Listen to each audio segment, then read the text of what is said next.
This guy's been around forever. Oh, very long time, Saiyan. I mean, he's one of the old OG Kesper guys. Did have to fight for his spot with Much on Team CJ Entus. Eventually, he got swapped out for Snow at one point as well. This was back when Snow was a bit of a middle-of-the-road kind of Protoss player. So back in the day, Movie was kind of on the same level of Snow. And hopefully today he can bring us some great games. It's probably been a good 10-15 years and since Movie was like, you know, really making a splash in the scene and getting some big prize money. So it would be nice to see him come back to his old glory. Yeah, he's going to start off today going up against Royal. JYJ will have to take on Motive. So we're going to get some PVTs right off the bat. Without further ado, guys, we're going to jump into game number 1.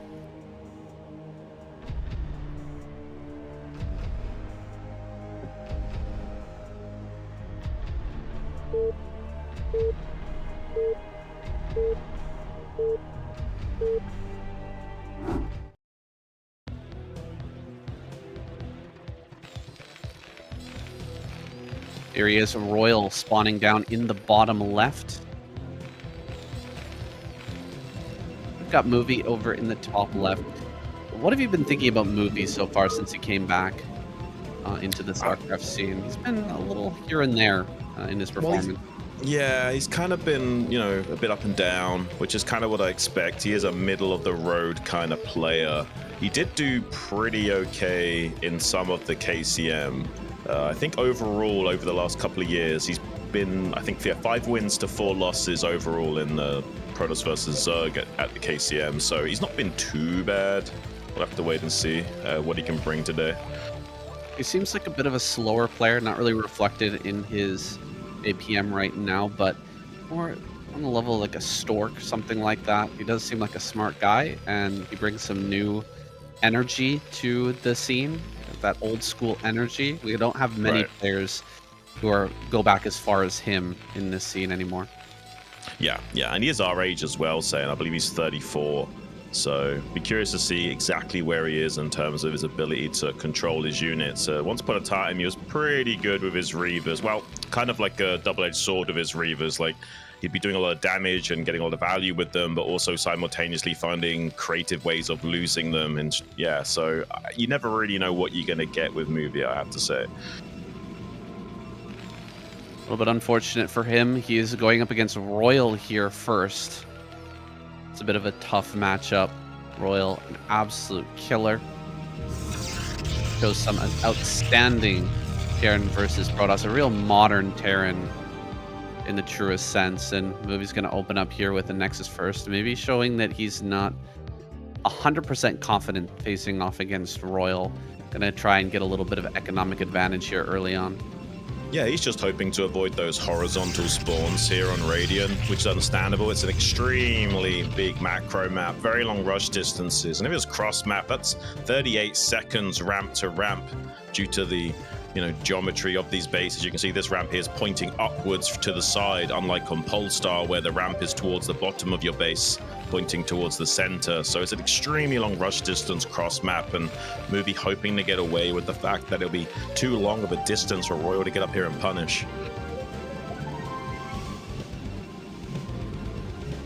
Well, getting in here, he will spot out everything. He knows that Movie has gone for this Nexus first, and might be thinking about getting a little punish going here. This is a single gateway right into gas and core, but instead, no, just going to drop his own CC. So not going to be looking to punish this at all. We're going to have a bit of a Movie advantage, but Royal is going to quickly catch up in terms of those workers, just falling a little bit behind here in terms of his expansion timing.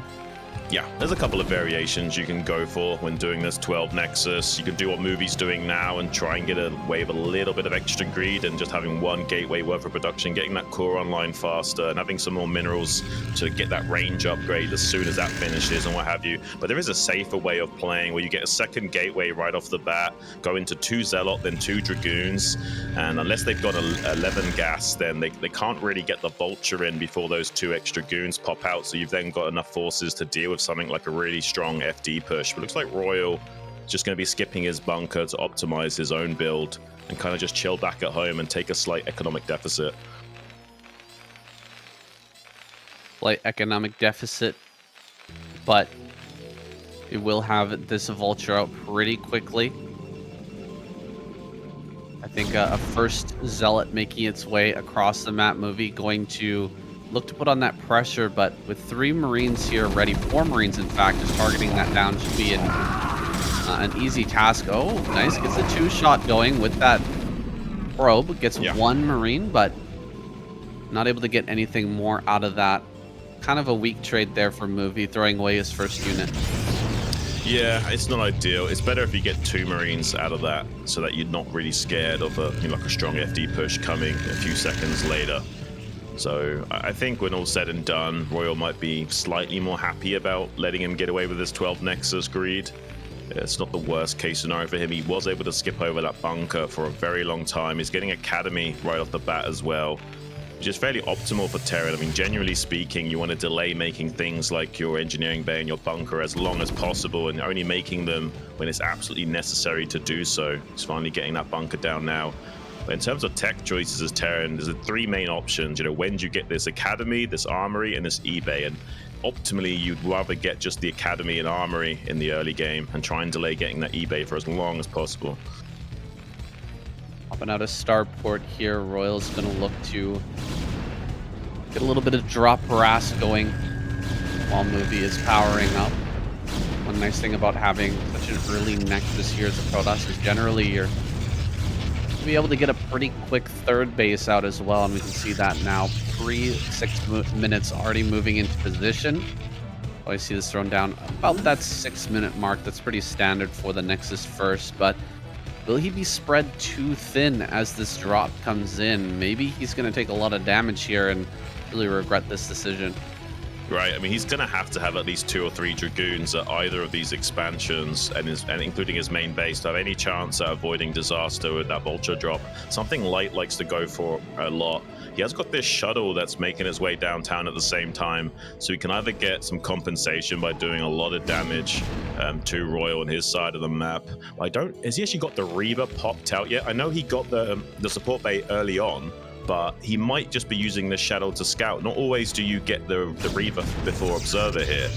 So, but I don't see any Observer out on the map, so I'm assuming there is a Reaver in this. Well, we're going to find out here in a moment. There's that Reaver. It pops out. It's ready to go. He must be making a Wraith now. Very nice control. Oh. Did that Reaver just go down? Yeah, oh my this is what we were talking about earlier, saying he's usually really good with doing damage with his Reavers, but it's a kind of double-edged sword. He also loses them in spectacular fashions, and he's done that right off the bat here, kind of losing all of that early lead that he had against Royal, and suddenly Royal back in the driver's seat with some vultures out on the map, laying down some mines. We do have that Observer finally out for movie to try and stabilize and get back some map control, slowly but surely, but yeah, so far so good for Royal, I would say.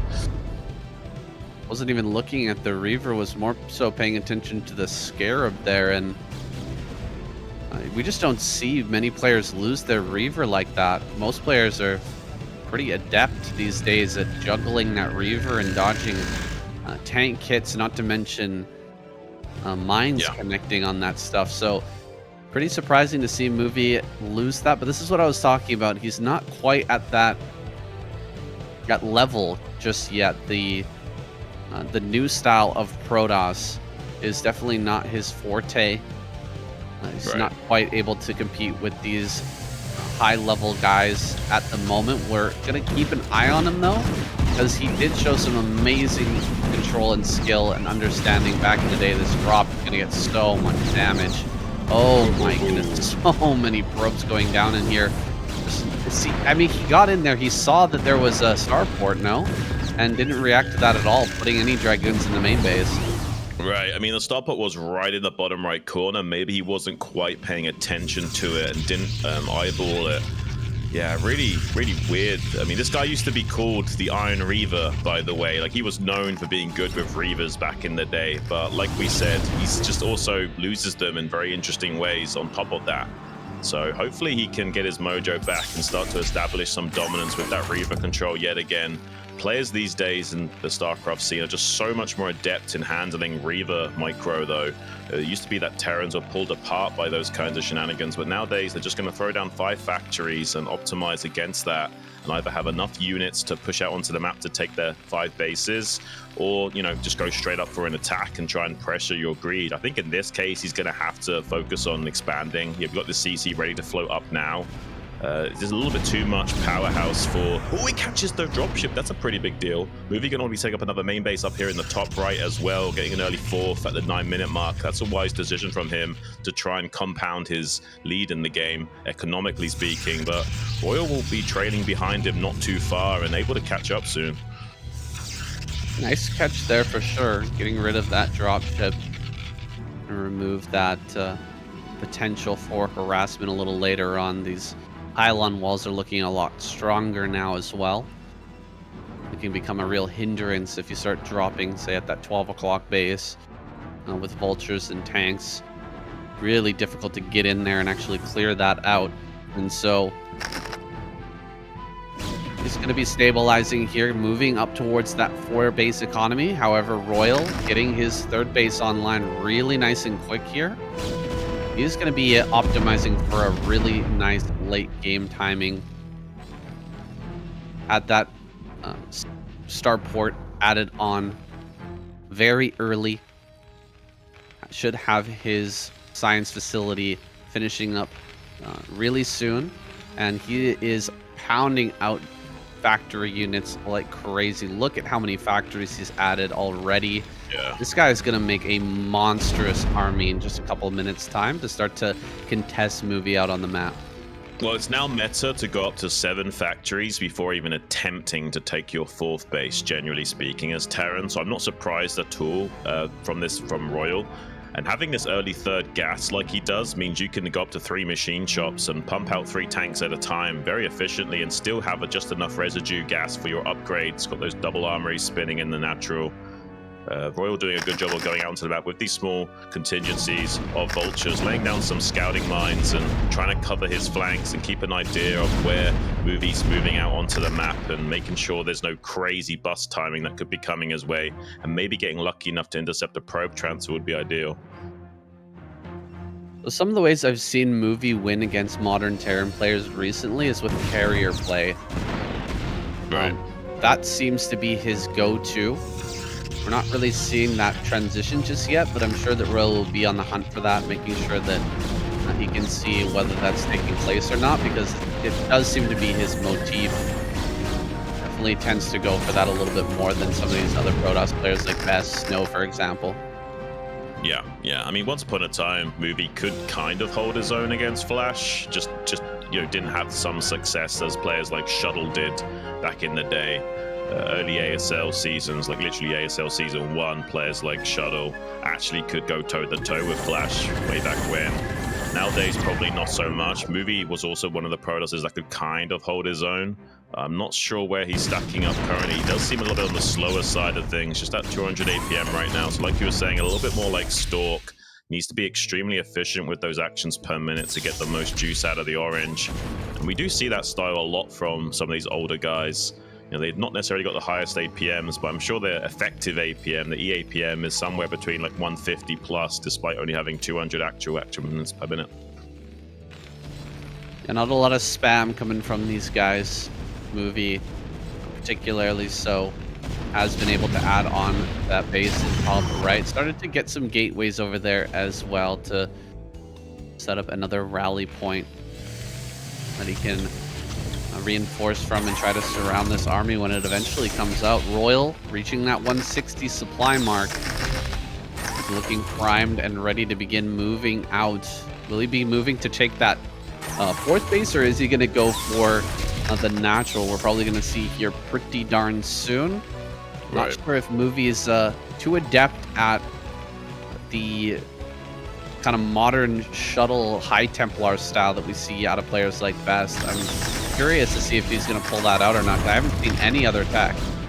Well, it does take a lot of APM to make that execution work. I mean, Shuttle Man, in terms of like Gateway Man with shuttles and high Templars, probably one of the hardest things to execute at the pro level for Protoss players. We can see now we've got the 2-1 timing move out here from Royal. Just as he hits a 180 supply, he's going to be thinking about either attacking or defending a 4th base location. Looks like he's decided just to rotate horizontally over to this 6 o'clock area and establish control of this zone. It's very difficult to attack out onto Radiant because of how much flank possibilities there are for the Protoss player. Here comes Movie. They're wanting to try and surge forward and meet the Terran head on. I don't like this decision from Movie. It's very risky. That's got a D-Matrix on the periphery on that front tank as well. He's doing a great job of soaking up the majority of possible. Most of the vultures have dried up. So maybe if Movie can remax out quickly with a few rounds of Zealots, he can come back in for round 2. But that definitely went Royal's way. For sure, that went Royal's way, kind of funneling into that corner there. Will really set that up nicely, and now has his 4th base online behind this. His economy is truly cranking now. Be able to jump on a couple of tanks here. Oh wow, that's a pretty good stasis. One of the better ones I've seen. 6 tanks in that one single stasis, and that's going to allow him to trade out quite a few units here. Does Royal have enough to keep pushing right now, or is he going to be forced back?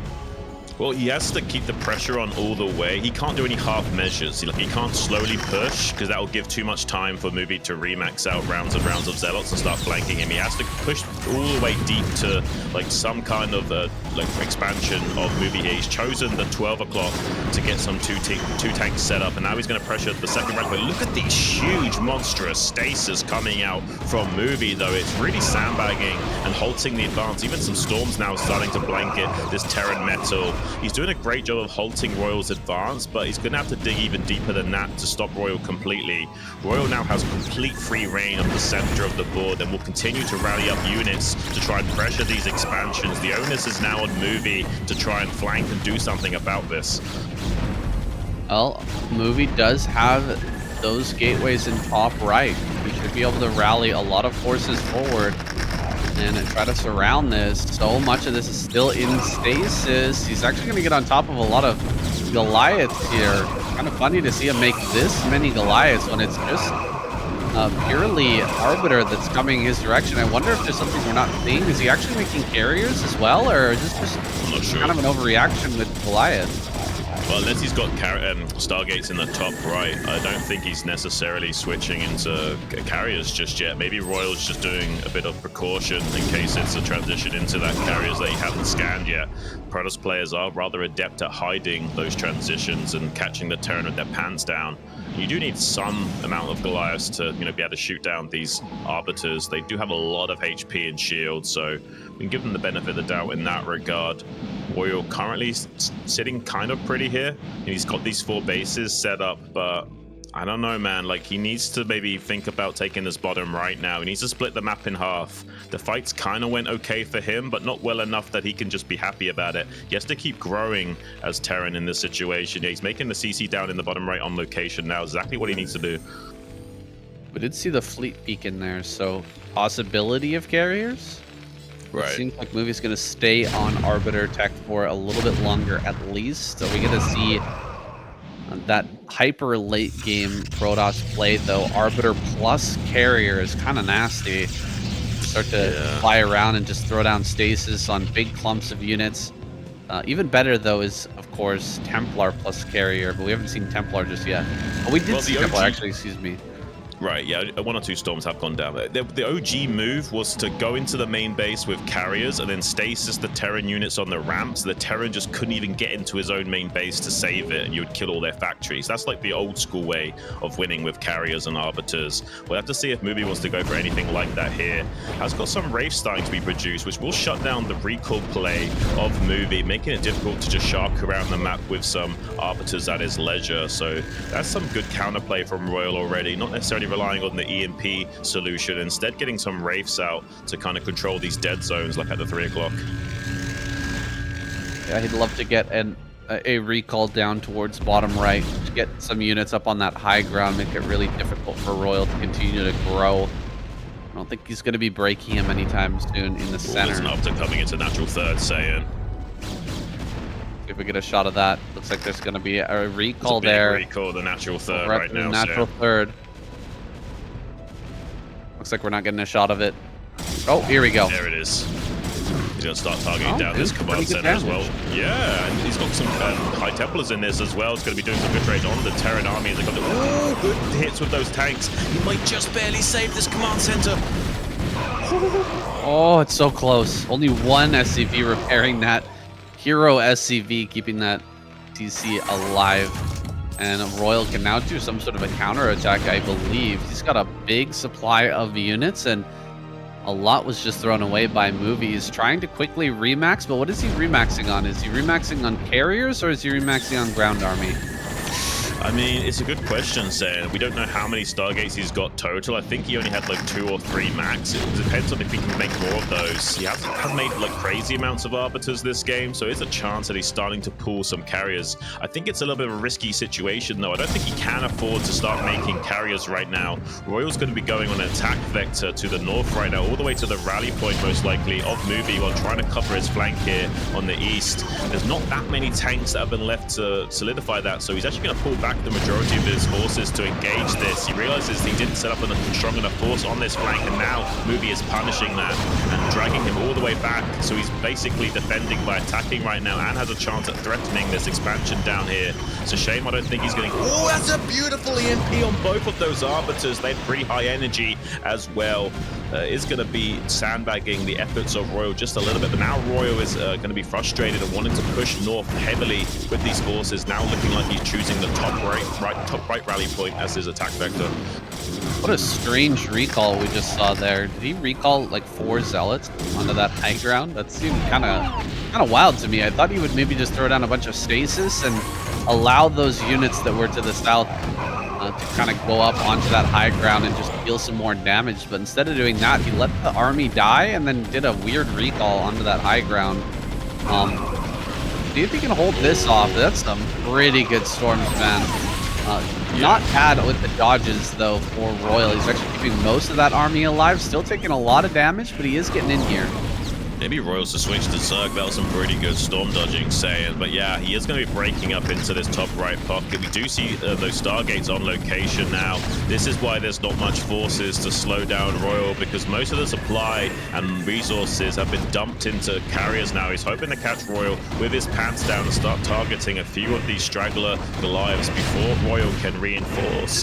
That will enable him to secure this top right. Royal has got some Goliaths that are making their way up here to try and hold the line against these. 4 carriers, though, is enough to start fighting the Terran back. And once he gets 6 or 9 between that sort of area of carriers, they become so potent, and the onus is really on the Terran to start knocking out expansions quickly. Like, quite a few expansions are going to go down here. I don't see any mining going on up at the 12 o'clock. This base has been taken out over in the center right, and this top left natural is also dead. So a lot of good stuff going on for Royal right now. He's got those bases in the bottom right. He will be able to crank out huge numbers of units from just a massive income, and 68 workers, dude, down to 34. Oh my goodness, I think we might have missed some worker kills somewhere because a lot of those went down.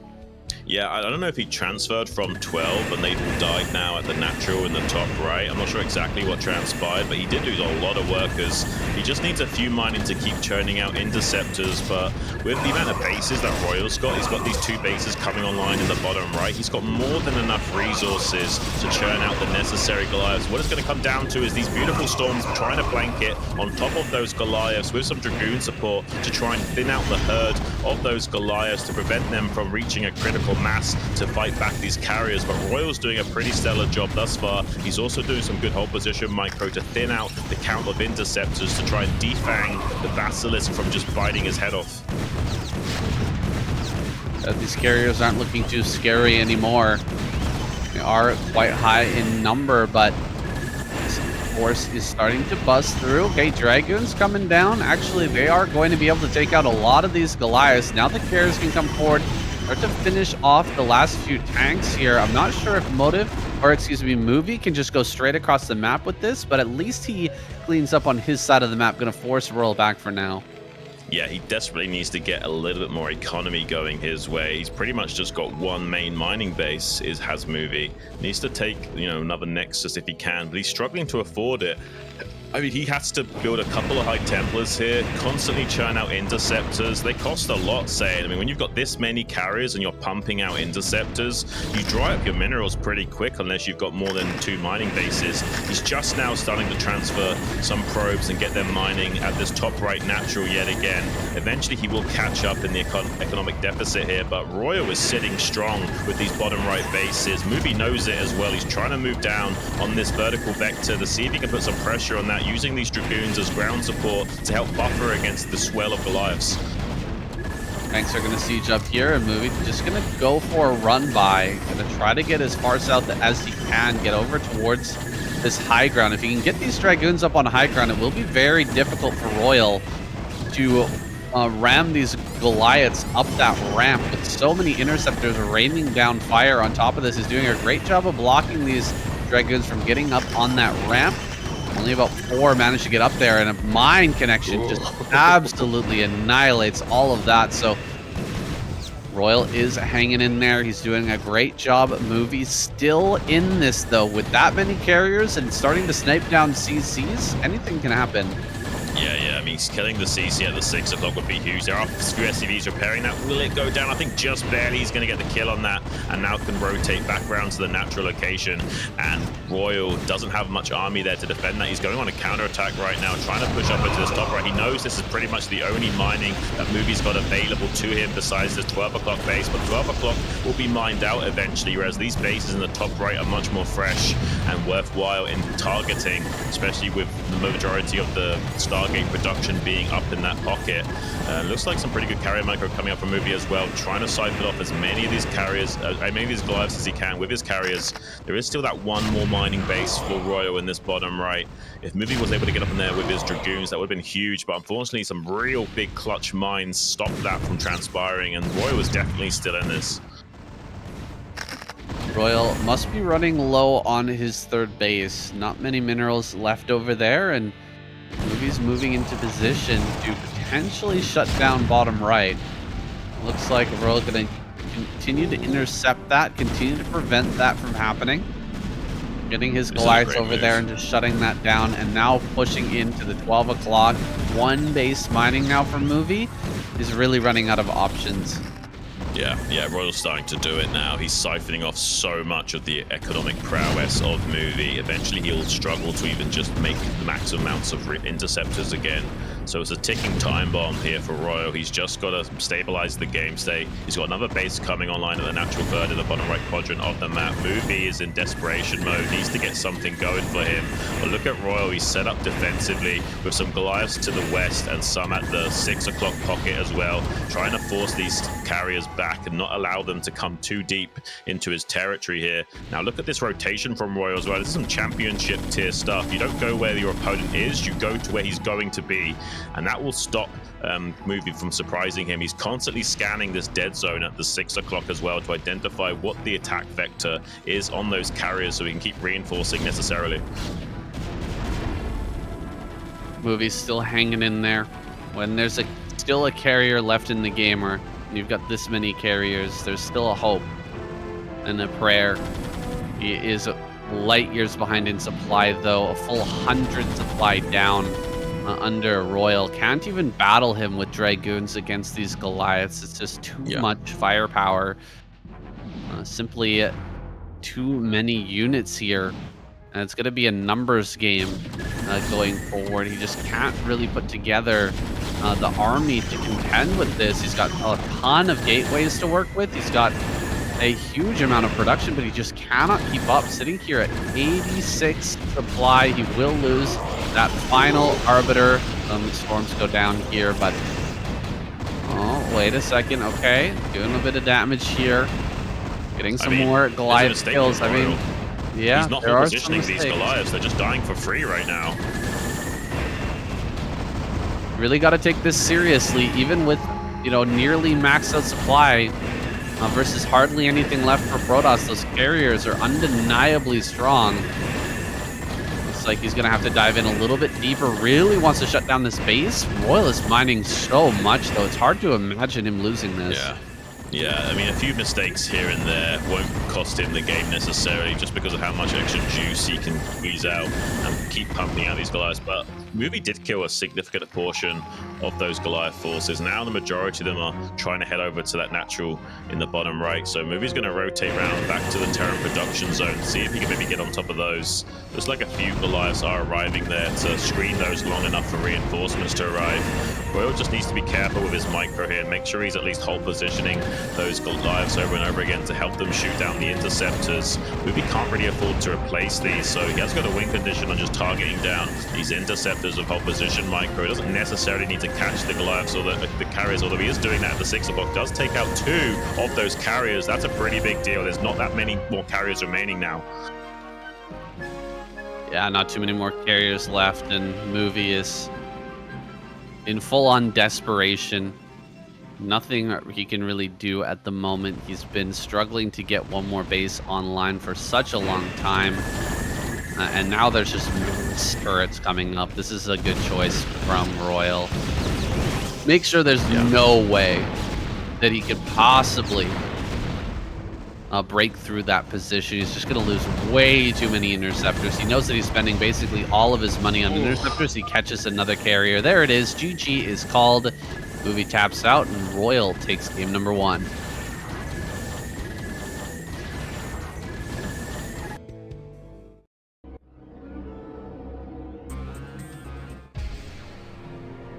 All right. Our first game going to Royal. Not altogether a surprise, though. Yeah. He's the champion. Yeah. Movie just hasn't really been that strong of a contender in recent times, and he always has been a bit of a middle of the road kind of player. We'll have to dig deep if he wants to come back later on in the tournament. He's going to be dropping down to the losers match to face off against either JYJ or Motive, which will be coming up next.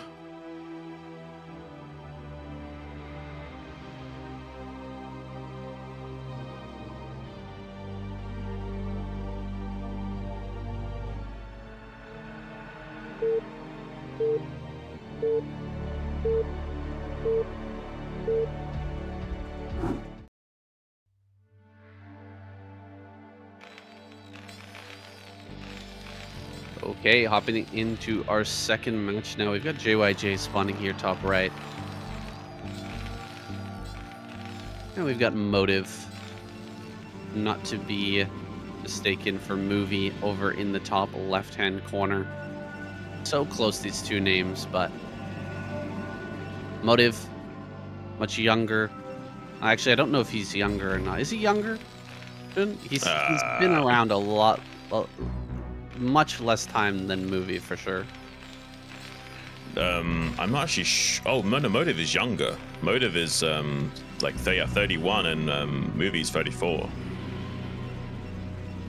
That tracks. That tracks. Motive is more of an up-and-comer. I'm not sure if he was active at all in the Kespa era, but he's kind of coming to his own now in 2024, 2025. Has been putting out some really good games. Is he up to the challenge of taking on JYJ, though? Yeah, he was kind of in the Kespa era a little bit. He played for KT Rolster, but he is one of the younger guys, so he was, a pretty young dude back in those times, so not necessarily on the forefront of the scene, and hasn't had the most impressive record as a result. He ended up switching over to StarCraft 2 to play for KT Rolster there and hope for some better success, and has come back to Broodwar, his roots, eventually, like most of these guys have. It is the better game after all, right, Sam?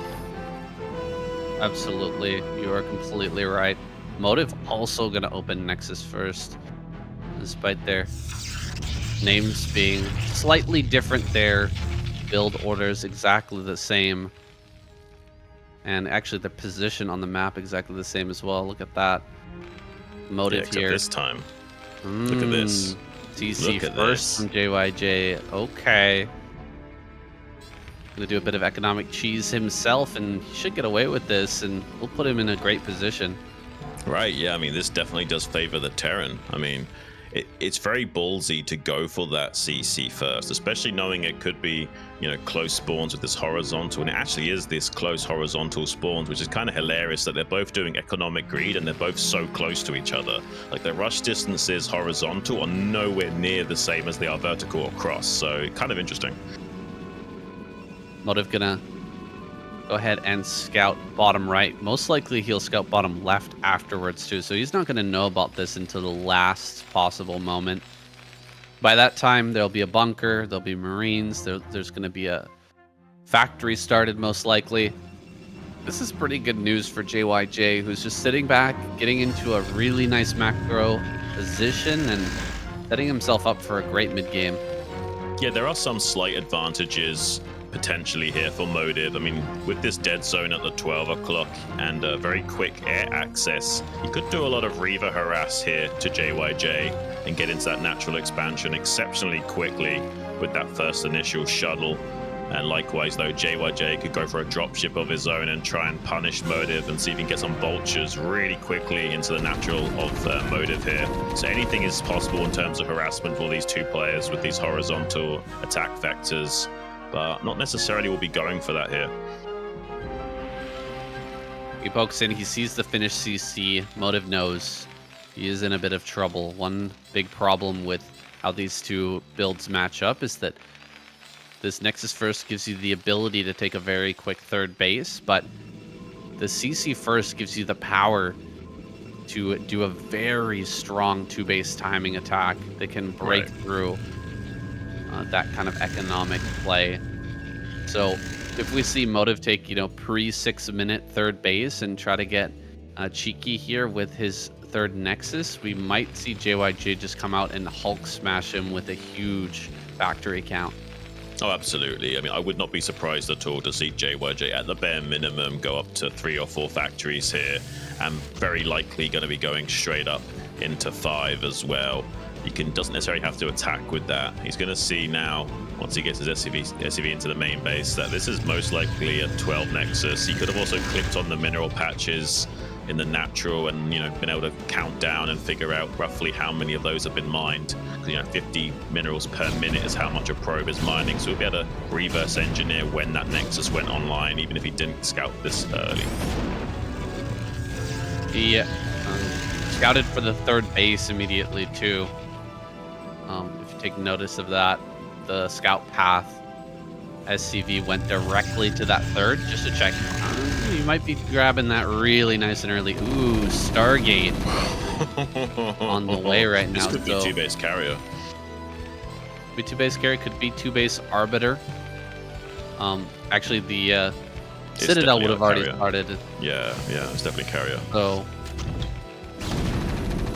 he's gonna go ahead and push out here. Oh, gonna lose that Dragoon. Yeah, that's so a pretty with good this win. 2-base carrier, I mean, you were talking about the dead space over top up there at 12 o'clock. That could come in real handy.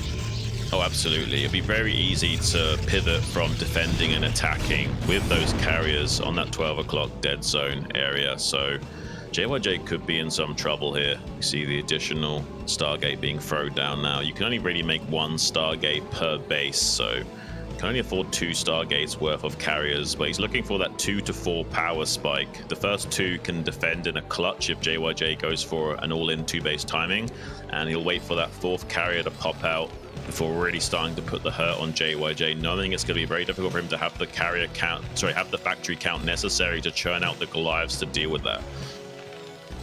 Motive added this right after the SCV scout, and JYJ hasn't opted to grab an academy just yet, so he doesn't have the option of getting a scan online to figure out that this is coming. He could be completely blindsided by this tech switch from Motive.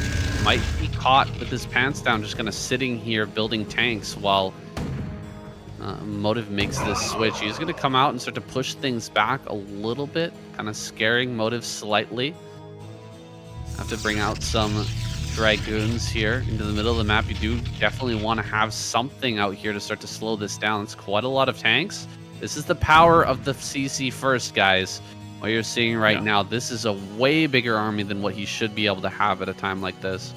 Yeah, the 7-minute 5-tank push is a very strong timing for Terran to work with here, and there's not as many gateways as there could be, so Motive has got his work cut out for him, shuffling backwards and forth, trying to slow this down as much as possible. Eventually those 2 carriers will be online, but not quite in time to hold this back, so he's mainly reliant on this Dragoon control to try and get on top of these tanks and bat them back. Look at this beautiful mine lane and body blocking from JYJ, preventing these goons from returning to safety. That's some high caliber play from JYJ as he surges into natural expansion. Probes coming off the line to try and deal with that by using a probe drill. It's okay, but it's nowhere near cost efficient enough. JYJ is completely crippling the economy of Motive right now. Yeah, those carriers are never going to become a factor here. JYJ just smashing directly through. Just kind of like if he had taken a third base, right? He's caught tech switching. And the result is the same. Not enough units to block this. It's DC first. Incredibly strong play into Nexus first. And we're seeing that in motion now. We're going to come out here. Start to hit these tanks. JYJ realizing that he's probably not going to be able to end the game right now. But he's got himself such a disgustingly good position. He's going to take out that Nexus and probably just go back home with the rest of his units, start to transition into this Goliath play.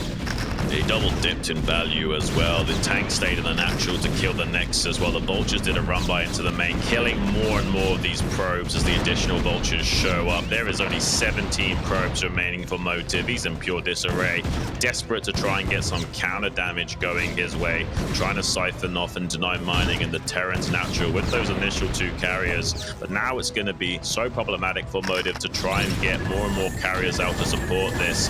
JYJ just needs to pump, 1 or 2 more turrets out, get a few more rounds of Goliaths, and it's going to be lights out for Motive. There's the GG. So it's going to be JYJ going up against Royal in the winners match. Impressive showing from both of these 2 Terran players, bashing through their Protoss opponents. A bit lucky with that build order choice, though. JYJ getting away with CC first. We rarely ever see that, Xun. Pretty rare to have that circumstance, what we just saw. Well, it's just uncommon for Terrans to feel, cocky enough to go for that CC first thing. It's extremely risky to do. On that map, it's probably one of the safest to go for. The 12 Nexus is more likely. The longer rush distance is more likely. There's only a 1 in 3 chance that he got those close spawns, but he did kind of luck out that Motive was just wanting to go for his own economic greed play. And yeah, just understanding how to shut down that 2-base tech style. Not really much Motive could do there about sandbagging the attack a lot longer. That attack was not all in. Could have transitioned that position as well, but getting in there and just poking Motive to see if he was going to flinch. Very well played by him. We're jumping into our next game, guys. The winners match, TVT now. Got Royal spawning over here in the bottom right. Down in the bottom left, we've got JYJ. So TVT between these 2 should be pretty interesting to watch. Modern TVT has changed so much. It's curious, the build orders that are coming out. Like if you watch PvP and ZVZ, the build orders are pretty much set in stone and have been around for a very long time, but TVT continues to evolve. It's a dynamic matchup. It's kind of funny because it had such a reputation for being so static for such a long time. It's cool to see it evolve here in the modern age. Well, it did kind of resemble chess in most senses of the word with how slow the game was. Now it's much more like Go, and starting to see more like poker as well in terms of the range of play and all the kind of crazy shenanigans that can occur. And both contenders usually understand all the different phases of the game. Like during the mid-game stage is when you're doing a lot of dropship harass, and then it evolves, and it's not just always going to be a battlecruiser versus battlecruiser, an EMP slog. can have all kinds of crazy shenanigans going down. In this matchup, though, I'm going to be favoring Royal simply because he's a way more potent of a Terran versus Terran player. JYJ, inversely, a bit of a TVZ specialist and has, you know, historically speaking, struggled in this mirror. Yeah, Royal's going to give him a tough time in this best of 3. You can see the gas has not been taken. JYJ going to take a bit of a risk now to go gasless. Game number 1. Try to get ACC out as soon as possible. Maybe going to rely on a wall-in, keeping himself alive in this early game. But Royal's gone for a very quick gas for his part. He's going to be throwing down an insanely fast factory. Look at this, 126, 127. Got that gas down, or got that factory down. I think he could have gotten it a little bit earlier if he had the SCV in place in time. He had the money for a couple of seconds there, but 127 is still not bad at all. That's really good timing. You mean 227? Yeah, basically, if you can cut like your first Marine, and you're not worried about like the usual timings that Protoss will have against you of like coming in with that first cell or what have you, then you can get a little bit quicker of a timing as long as you build it at the right time, because obviously you need that barracks to be finished before you can actually place the factory. So with good optimizations, you can get pretty insane factory timings. Just like Royal on his side, the map wants to also get a quick CC after only making a single Marine, I might add. That's a bit risky. If this was a BBS or something, you could just be straight up dead if you cut Marine production like this. Usually you'll see 2 Marines to be safe. And if the enemy makes like 3 Marines and puts on some pressure, you can be in trouble.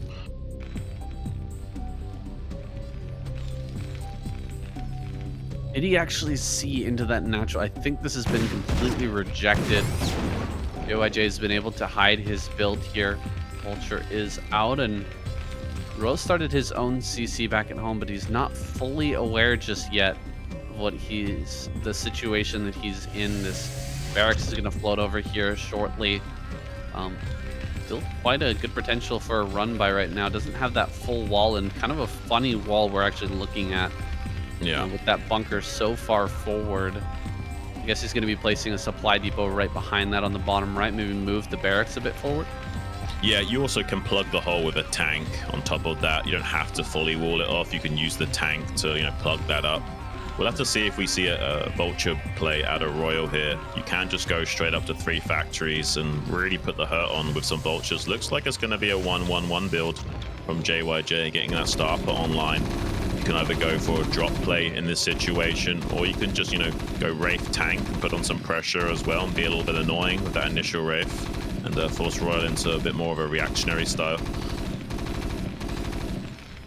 Yeah, that Wraith is kind of a safety Wraith here. If JYJ was going for some sort of one base, like building a factory, building a siege mode and coming across the map right now to go and set up, try to kill that bunker, he would be able to kind of push that back with a Wraith. You're not going to be able to afford, you know, eBay or Armory plus Goliath while you're doing all that on one base. And so the Wraith is kind of a nice safety play.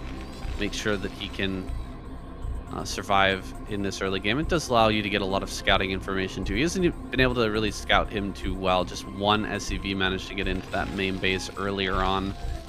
And honestly, like, the Wraith is just good. It's just a great unit to have. It allows you to scout. It allows you to get that vision. It's better than anything else, like a Goliath or whatever. Just, it has more utility overall, and you can focus on building tanks out of those factories rather than any other units. Yeah, I mean, just the fact that this Wraith can also later on, like, you know, give you vision for your tanks to increase their range, and also eventually shut down any floating buildings like this barracks we've got for Royal. You can put on initially some pressure with this and cause some reactions out of Royal like we were talking about. If there's only one Marine, you can actually micro that down easily. Wraith can actually beat 2 Marines with micro, but it's way easier if there's just one, obviously.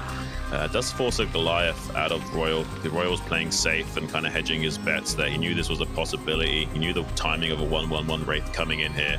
But it doesn't matter. He'll still get value out of this Wraith by shutting down this scouting barracks. And on top of that, like, being forced to make a Goliath is never fun as a Terran player. Like, that is not a good unit at all. You want to really avoid making Goliaths at all costs if you can. We'll see if... oh! Okay. I think those were all on attack move. Could have taken some serious damage there. Of course, mine doesn't kill in one shot on these tanks. It takes 2 mine connections to get the kill, so... would be able to just repair those up, but it could have opened some sort of attack potential for JYJ. You know, suddenly you bring some vultures up. If you got speed, you just dart in there and kill a couple of tanks that are low on HP from a mine. It can swing things in your favor quite quickly. Yeah, that 1 armor really does help out in dealing with those mines and makes them not so OP. Same with lurkers, you know, they'll survive with 1 HP, just barely. It does make mines a little less oppressive, the fact that you're getting them from these pure mineral only units. I know a lot of guys in live chats on streams like to point out that they only cost 75 minerals, but don't forget they got to build the machine shop and upgrade that tech as well. It's not like it's just 75 minerals for free to get all of that going.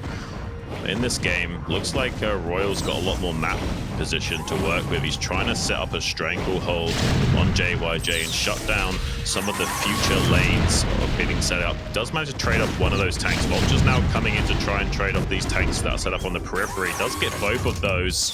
JYJ wants to try and run back to safety with these low HP tanks. Goliath trying to buffer against that Wraith from shutting it down, but good micro from JYJ. Does get the exit vector kill on that 1 siege tank that was low.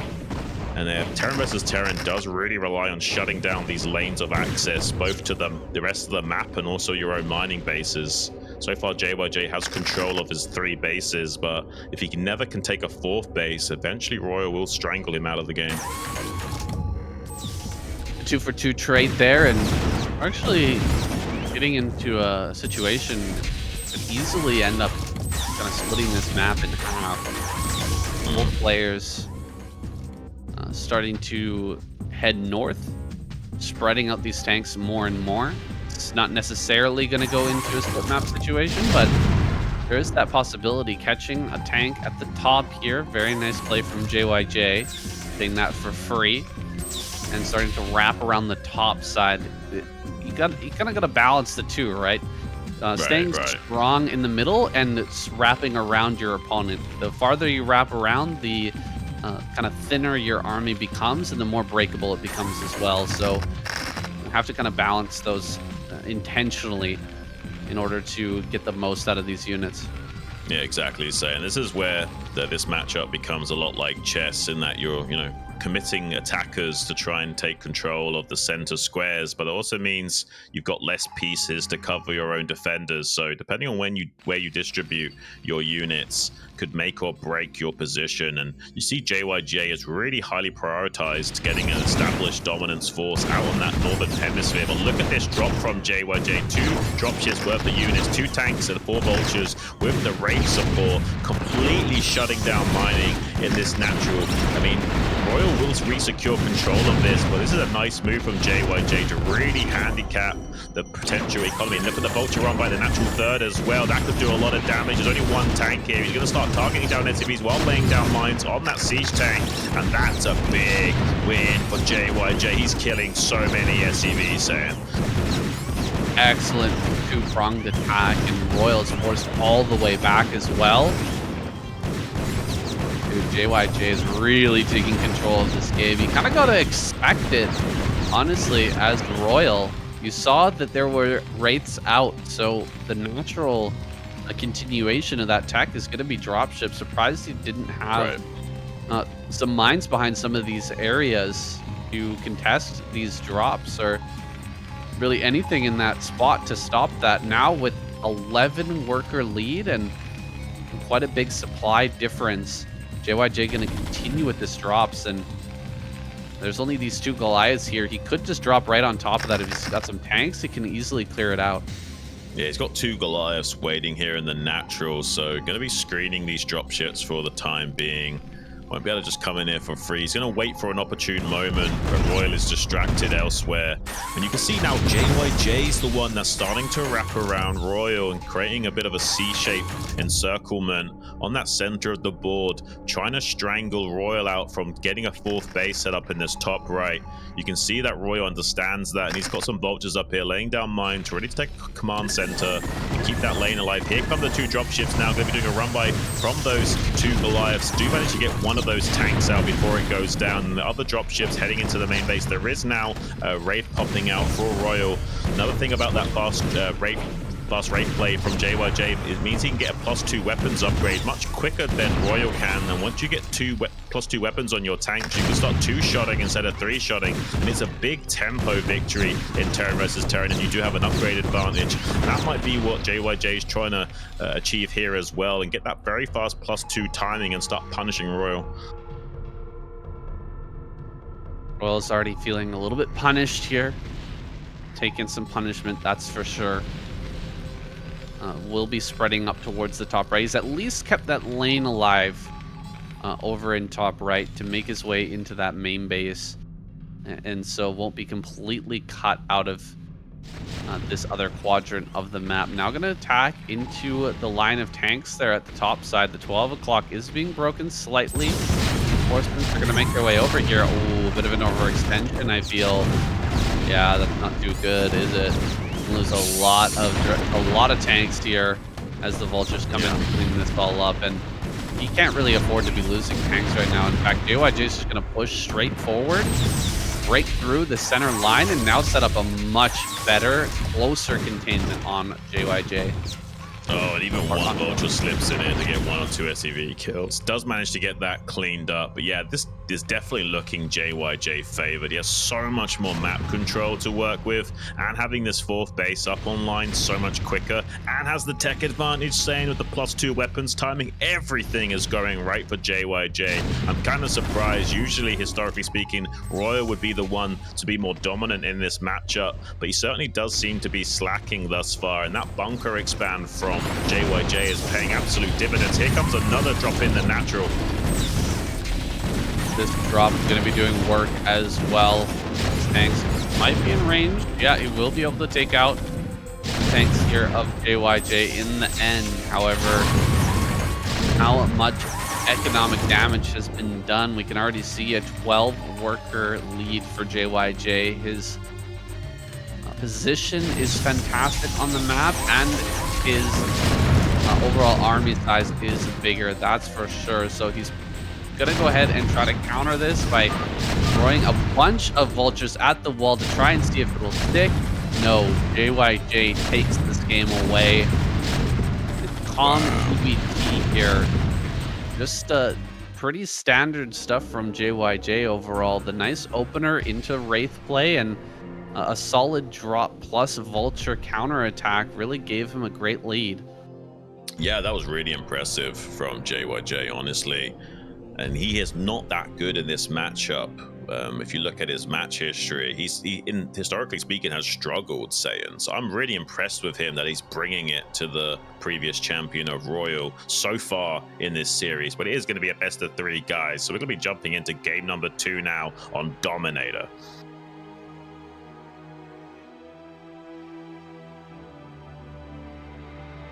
Dominator is a bit of a funny map. A 3-player with a low base main, or low ground main base, excuse me. Here he is, Royal, spawning over in center right. We got JYJ down in bottom left. And so, from a deficit here, how will Royal open? What's his comfort pick, or is he going to start to get aggressive here? Maybe try to shut down JYJ from getting another economic advantage. Well, there's no real easy options, right? You could go for a BBS and try and punish like a bunker expand again, but there's no real guarantee that JYJ is going to play the same way. We could see an extremely standard style from him. Oh, look at that. JYJ is the one that's sending out the fast SCV. Looks like he wants to take the fight to Royal and see if he can get a quick 2-0 here. SCV going to be making its way out to the center of the board to throw down a barracks in just a few seconds here. And if Royal cuts Marines again, that's going to be crazy, because in the first game, Royal only made one singular Marine. So if he does that again here and doesn't make that safety second Marine, I mean, JYJ could do a lot of damage with this. Ooh, this map is particularly difficult in that you have that high ground. So if you lose control of your own high ground, you could be in a whole lot of trouble. Right. JYJ could build a bunker up there and just make your life a living hell. So this barracks going to be made inside the main. At least it wasn't made up on the high ground. That would have been really bad. We would have seen Marines getting right on top of that barracks. Yeah, this is pretty safe from Royal, and he is getting his gas behind this, so I'm guessing he's going to make 2 Marines with this barracks. We'll have to wait and see. JYJ also taking his own gas to do a follow-up. He's not completely all in with this 8 racks. It's just like a pressure build, like in Terran vs. Zerg, where you're trying to do some damage early on and then push your opponent into a deficit that you can not worry too much about yourself, even though you're putting yourself behind with that early investment. We'll have to see how much damage he can do with this initial pressure. The main question is, does Royal make 2 Marines before lifting this barracks or not? Yeah, he could make just 1 Marine and just send the barracks out, and that would put him in a really tough spot. We've got 1 Marine out so far. I don't see the barracks floating, Xun. I think he might be okay. Okay, no first Marine just yet. Okay, the scout does go into the main base, though, so he knows he should make an additional follow-up Marine. There's a good scout timing there from Royal. He's lucky he went the right direction and figured that out as soon as possible. He did scout both bases, and he sent the SCV out quickly enough that he did identify the timings. A really good understanding here from Royal to know the scout timings necessary to avoid disaster. But look at this, still a 3 Marine advantage to 2 with the high ground as well to work with. There's still room to punish this for JYJ, and going to be getting that bunker on the high ground like you were talking about. Here comes the SCV pull from Royal, trying to get some good surround on those Marines, and is successful in doing so. Beautiful play there from Royal. Cleans this up in a heartbeat and kicks him out of his natural expansion. Feeling pretty good about that hold, I would imagine.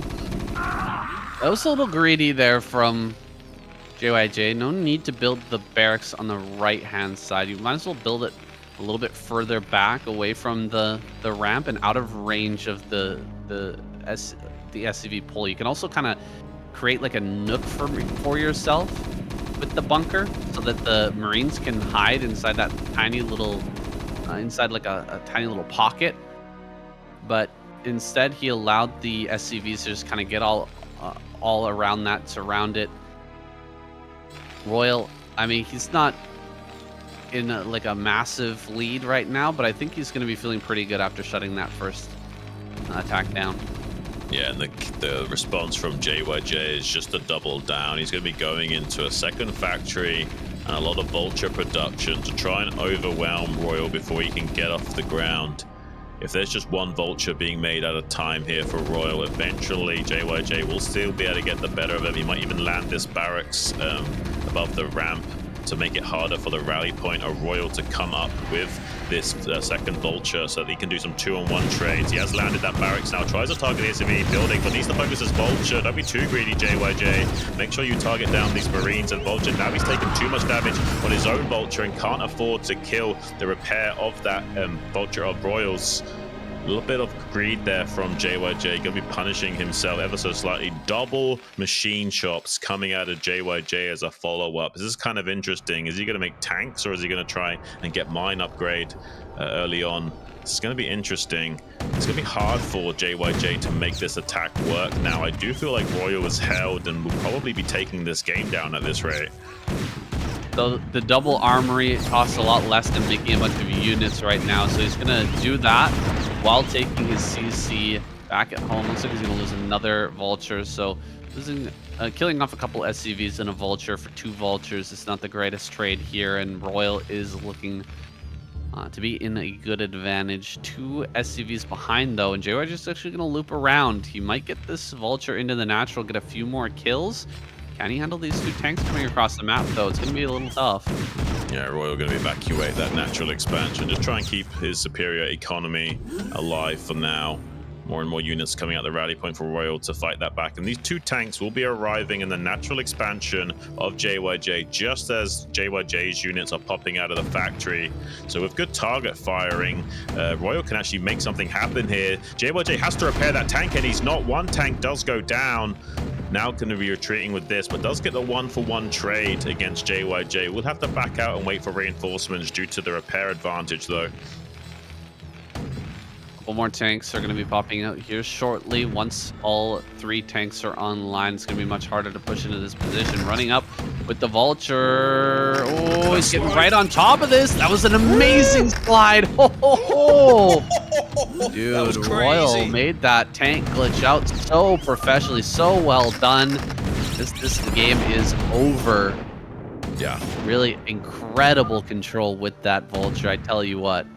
That was some great shift hold micro from Royal, glitching out the tank. I'm really impressed. Really championship hold from him in that game. JYJ probably going to be shaking his head a little bit. He had a 1-0 lead and he just kind of threw it away there, trying to get a quick closeout on that map. Maybe he wasn't feeling super confident about going the distance on Dominator. It is a very hard map to play a long TVT on because it's asymmetrical and hard to split in half. We'll be jumping into our final map of the series with Deja Vu.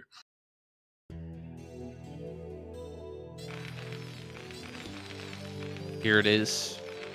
Match number 3 between Royal and JYJ. Royal here in the top left. We've got JYJ down in bottom right.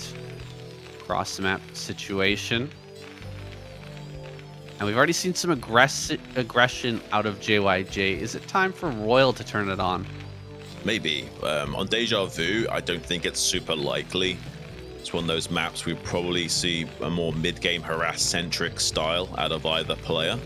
I think we're very likely to see a lot of dropships this game, Saiyan, but we'll see. Cross map could be indicating a longer TVT, but you never know, man. Right. TVT, it's been getting shorter and shorter lately. It's kind of funny the way that it's gone. It really has. It really has, Saiyan. I mean, we did have Vulture Wars for quite some time, so that's not a completely new thing, but more and more players have figured out all the crazy possible timings, and they're a lot more calculated and aggressive with their tank control in general. They're not just shying away and setting up massive tank lines and hoping for the best anymore. They're actually really active with trying to get tiny little, positional advantages over one another and trying to utilize them to the best of their abilities. I'd love to see some kind of craziness this game here in the way of some aggression from Royal, but I don't necessarily think we're going to be seeing that. I think he's a very confident Terran versus Terran player, and he's going to be the one that's playing straight up and going for a mid-game harass style, and probably JYJ is going to be the wild card factor of whether or not he wants to be a little bit more cheesy. Gasless fast expand for Royal here on Deja Vu. Just talking about TVT in general, though.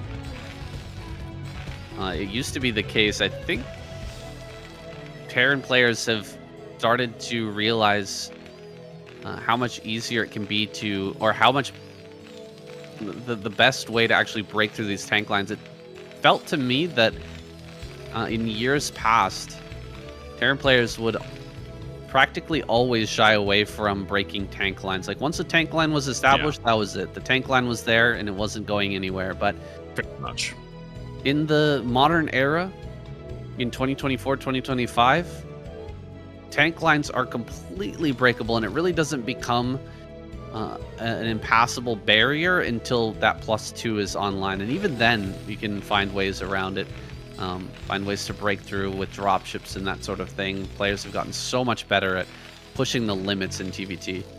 Oh, absolutely, Saiyan. I mean, in the mid-game especially, they really do start to understand how to utilize dropships to full fruition. It used to be that, dropships were, just utilized as a way of getting your army from point A to point B and circumnavigating the siege tank line. But now they're just so good at constant mid-game harass with those dropships. The only thing is, oh, hang on a minute. He's going to try and put on some pressure with his initial Marines. This is not always the most orthodox thing. Usually you're trying to fake some aggression here, make it seem like you've done an earlier barracks than you have done, or trying to punish your opponent for only making a singular Marine here. Did force Royal to pull a couple of SCVs to make sure he was safe. I think when all said and done, not too much will transpire. There is 2 more Marines, I think, trying to see if they can get something done, but Royal shuts that down. Yeah, he shuts that down. Then he will be able to get this Marine into the bunker in just a moment. Could make a barracks over here, or a supply depot over here to complete that wall, but for now, just going to keep 2 SCVs placed over on that left-hand side. Make sure that a run-by can't happen. He knows that there's only 1 Marine in there, so we'll come up, trade off some HP on this Vulture for 1 SCV. A nice little bit of compensation there for JYJ, but still the worker count heavily in favor of Royal this game. Yeah, we're seeing a little bit of a reverse of that game number 1, with now Royal being the guy with that bunker expand. Going to be sitting pretty with a slight economic lead. Now the onus will be on JYJ to make something happen. You can play either wide or deep. You can play a wide and make more production and try and out-muscle Royal in this game, or you could try and play deep and go heavy into tech, get a starport out early on. You see Royal is kind of playing similarly to what JYJ did in that game number 1, getting a fast starport online, so he wants to take a tech advantage of his own. And maybe JYJ will be playing a lot more wider as a counterpart here. So we could be seeing a little bit of role reversal. Really does seem like we are going to get that role reversal. JYJ with the map control, going to be setting up mines everywhere and making sure that Royal can't easily take a third. Can't easily push out and try to contest him either. He will have to get this armory online. He's well aware of that Wraith timing, as was Royal in that game number 1. So he has his armory just about done, ready to make a couple of Goliaths. Again, you don't like to make Goliaths in this matchup, but completely necessary to make sure that you don't take any damage from this, because already behind in the economy. Yeah, the indirect compensation here for JYJ is map control in the way of all of these mines you see on the mini-map that have been spread out by JYJ. That's going to slow down and also scout for any timings from Royal. So he's not feeling too upset about this. It'll even provide him good scouting against any air attacks. Like say if there was a dropship flying around the map, maybe one of these mines could spot that as well. He knows obviously there's going to be a starport play with this Wraith shooting down that barracks with its Gemini missiles. We'll have to see if Royal wants to go for the same style as JYJ did in that game number 1 and make like 2 dropships and go for a bit of a gambit play. I imagine that Royal's not going to do that. Yeah, it's much more likely that he's going to just double down into his factory count and try and just make advantage of that starport by getting a +2 weapons upgrade timing and doing a more mid-game drop style and not trying to rush it like JYJ did in game number 1. Here on Deja Vu, really need to start talking about this map, as it will become quite impactful here soon. This map really favors whichever player manages to hold the high ground outside of their opponent's natural. You can start to contain them, similar to like a PvZ situation. Get those tanks up there, and it makes it so hard for the opponent to break.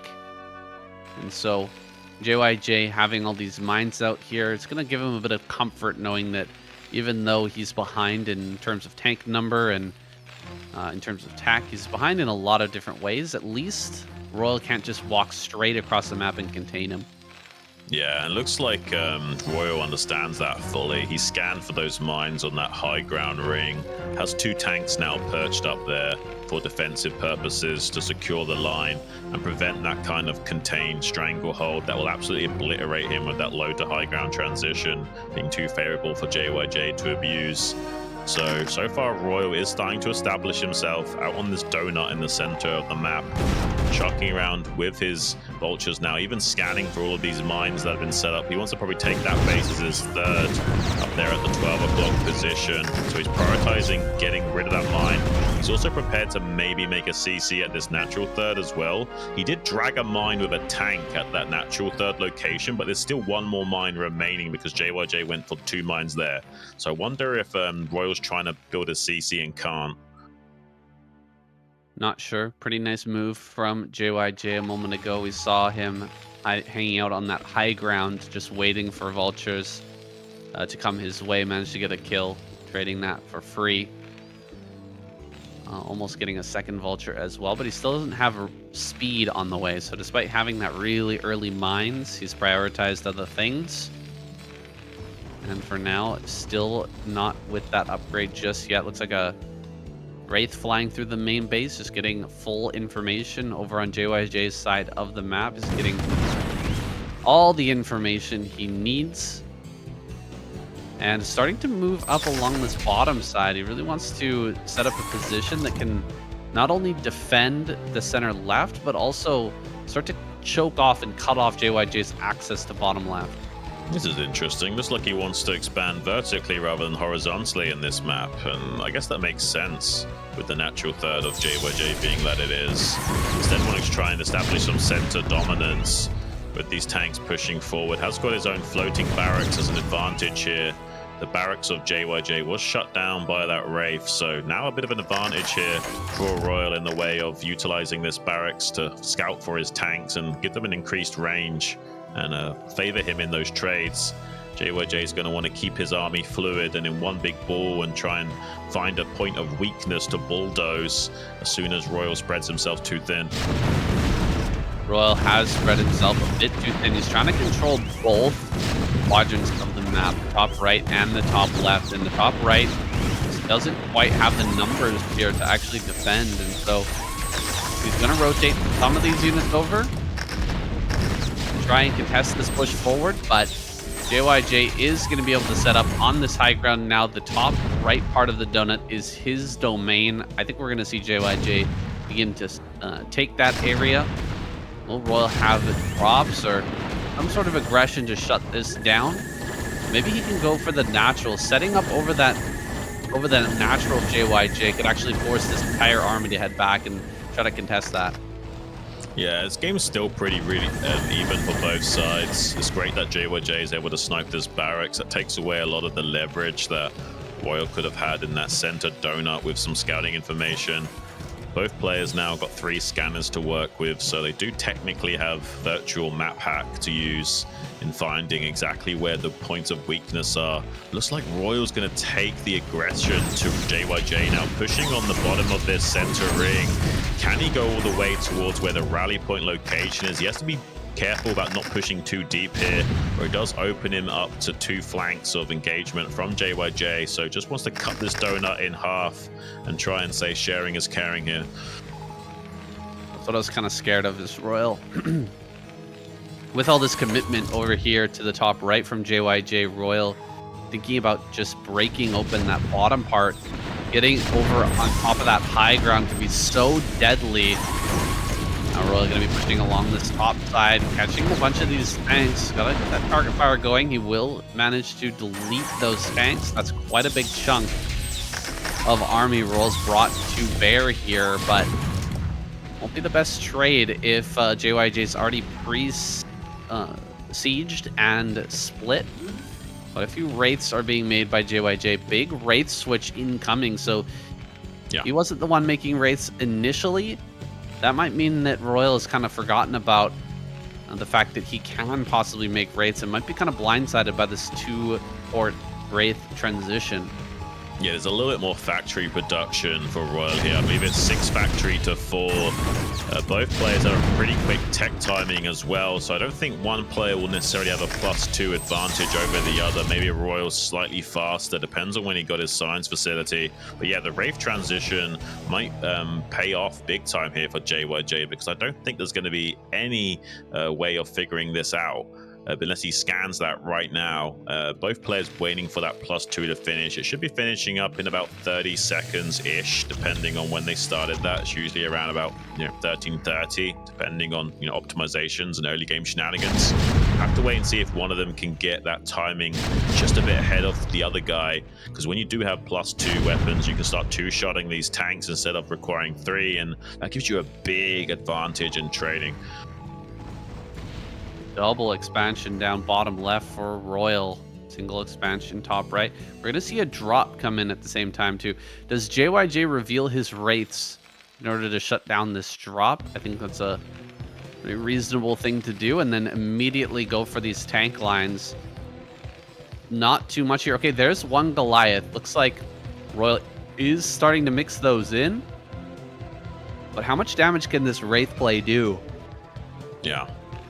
I think that actually JYJ's upgrade timing's ever so slightly ahead of Royal's. Royal, kind of lagged behind in getting that +2. He's getting it a much more modest timing with those early game shenanigans and trying to optimize his unit production. So when all said and done, this game is either going to be extremely even or ever so slightly JYJ favored in tech timings. There is slightly more positional advantage here for Royal in the center of the board, but with this cloaked Wraith play out, that can change very quickly. These tanks on the northern hemisphere will start to be isolated. There's no turrets up here to protect these. I hope he's got some Goliaths nearby. He does have some science vessels and some Goliaths making their way up to deal with that. It's a pretty good window from JYJ. If he can snipe a tank here or there with those Wraiths, as well as maybe intercept the drop ships of Royal later on, it's a pretty big win for him. It seems like Royal is just trying to get a big meaty army to work with on this donut and utilize things like D-matrices like we see here to try and get some value trades. Does target down that science vessel though, and that's a pretty big win for JYJ overall, getting some compensation for that gas investment into those Wraiths. I don't think that was enough, Xun. I mean, he got a couple of kills there, but he's going to lose almost all the Wraiths. And, I mean, that science vessel certainly paid for itself. It did a ton. Right. We've actually got to push over towards the top side. Royal backing away from that now, it looks like. No, he's actually going right in. Getting a bunch of mines up next to these tanks. Can he actually get the mine connections he's looking for? It looks like he'll get rid of a lot of these tanks on high ground. Tanks coming up from the south, pushing through everything. Vulture reinforcements on the way. JYJ altering a little bit in his macro. 1,700 minerals in the bank right now as he falls behind in supply. Tanks pushing forward here for Royal, starting to gain dominance over this top side and open up a lane into some of these bases in the top right quadrant. Both players have that +2 weapons now, Saiyan, so it's much more of a glass cannon style matchup than before. The tanks pop ever so quickly, and the vultures, like popcorn as Scan says, die so fast as well. So you do want to kind of leverage your units when your opponent's not paying attention and try and get some quick trades going and seize the tempo advantage. We've got some SCVs now making their way downtown to transfer all the way to the 6 o'clock base that might be coming online, or at least one of these bottom bases in the bottom left has got a couple of Goliaths to keep these Wraiths at bay, so he's doing a great job of shutting this play down. Did invest in 2 Valkyries as well. That will help screen against the dropships as well as prevent any further investment into those Wraiths, but it does seem like JYJ is switching into a more drop-centric mid-game harass style, trying to come down here to this bottom left pocket. I'm not for sure he'll be dropping on the 6 o'clock. He'll probably go all the way into the main base down in the bottom left of these dropships. That's a pretty good high ground advantage for him to work with as well, Sam. That is a very nice position for JYJ to work with. Only 1 Goliath here. No, 2 Goliaths, excuse me. I'm going to wait for these dropships to run out. Instead, just going to start to target them down. Lose the Valkyries here. SCVs being pulled to try and clear this. Tons of vultures coming up. It looks to me like Royal will end up finishing all of this off. Clearing out this base is huge. He's got so much to work with, and he just killed every single dropship of JYJ, by the way. JYJ is in a bit of a pickle now. Right. He has to break out somewhere. He was hoping that he could do it with just drops, start to make the game a little bit harder for Royal, but now he kind of forced to push through one of these positions, and Royal is just looking monstrously strong. I thought JYJ was going to 1-2 punch him and start pushing on the north of this donut while dropping in the bottom left. It seems like he's now belatedly starting to push on the north of this ring. I thought he was going to do this while dropping the bottom left. This is a bit too slow because now Royal can shuffle up units to defend this. Seems like JYJ not able to execute as he needs to, and suddenly Royal back in the driver's seat with dropships of his own making its way to this northeast quadrant of the map, trying to get on top of this base at the 12 o'clock, shoving it down right now. Can he get the trades necessary to cut off some of the economic prowess of JYJ? It seems like the answer is going to be yes, Sam. Yeah, he's killing off this base and limiting the economy here for JYJ. It's not the end of the world. I mean, 1 base down in TVT, especially in this late stage, is that's okay, right? You're going to still be having a lot of income coming in. Look at JYJ, still has a ton of minerals, but losing that position, it really does hurt. Now he's going to try and drop over here, over by the center left. This time not dropping on the high ground. Instead, he's going to go for that bottom center base. I actually like this quite a bit. Going to drop here, knowing that the high ground is actually well prepared for this drop. He's going to get whatever he can out of these plays while he can and continue to build up behind this. Look for another opportunity to bust out while dealing this damage. Yeah, this is a pretty good compensation, denying mining in the bottom left, killing some SCVs, and threatening the 6 o'clock as well with that entrenched siege tank line on the bridge. So yeah, not too bad here for JYJ. He's getting something done. Did lose that base at the 12 o'clock though, so still has a pretty big deficit to overcome. With how many SCVs he's killing and denying mining, he's kind of making up for that for the time he got. Look at this big drop from Royal in the top right quadrant. That's a monstrous drop, saying JYJ has to respond to this exceedingly quickly, or he's going to lose a lot of these SCVs and this command center. He's got some units making their way onto the high ground to start combating this, but already Royal is set up. Yeah, Royal getting set up here on this high ground is devastating. I don't know if JYJ will be able to clear this. He put so much effort into building all the turrets over on this left side of the main, and it wasn't enough. That is just too many drop ships. They get in there. He's able to deal that damage, kill off that base, and now JYJ in a bit of desperation mode. He's actually got to do the same to his opponent, or he's going to start to fall apart. He's actually dropping right on top of this tank line. Great mine connection there, actually. Will open up this lane pretty darn quickly. Royal can actually move southward and deny yet another base if he gets on that high ground as well. And so, got to be moving fast here. JYJ looking for more opportunities. He's still got these tanks over here. Denying everything down in the bottom left is going to be crucial. He can get a hold of that, stop those bases from mining. He might still have a chance, but Royal's even taking top center now. He's actually taking that 12 o'clock since he's holding that area. He wants to make sure that he at least has something going for him. He has some mining going somewhere on the map. I mean, so far, this is looking pretty good for Royal, saying he's got positional advantage, he's got more SCVs, more supply, pretty much more everything, but JYJ is trying to even things out with this drop play into the 2 o'clock position. He is going to be forcing a lift off. SCVs come off the line to start trying to buffer against those siege tanks and try and force the splash damage onto his own tanks to kill those off and make that easier to clean up later on. It's not too bad from JYJ. Problem is, though, he's being locked out from 2 of these mining bases in the top right. So when all said and done, this is still Royal favored. This is just providing him a little bit of a tempo swing to kind of establish some kind of stability. Looks like Royal is trying to push his tanks up to the cliff edge in the northeast here to try and threaten this command center. Funny that JYJ has a bank and Royal doesn't. They're both maxed out. I would have assumed that Royal would have mined more at this point, but Royal's still mining down here at the bottom left. It's a pretty good spot. Bunch of Goliaths here. He's going to go for it. Diving on top with the drops is a pretty risky play, especially with a bunch of SCVs here to start baiting this in. He's got to target down the tanks as quickly as he can. Here's the counter drop from Royal. That's going to shut this down completely. And so with that counter drop coming through, Royal just holds off this bottom left. He's going to keep that alive. He's going to catch some of these drop ships on the way home as well. They're going to be cleaned. This attack over here at center left is going to be cleaned as well. Royal is winning on all fronts right now. Aside from this right here, JYJ might be able to make a little bit of progress, but it feels like Royal just has so much momentum with the number of drops he has left. Yeah, you're not wrong saying, but to be fair to JYJ, he did clean up this attack force in the top right. It almost killed his command center. He did a clutch repair on that, as well as getting some drop ships to clean up that attack force that was in the top right quadrant of the map. Now establishing control, getting some turrets and Goliaths on the periphery of that base and starting to retake that.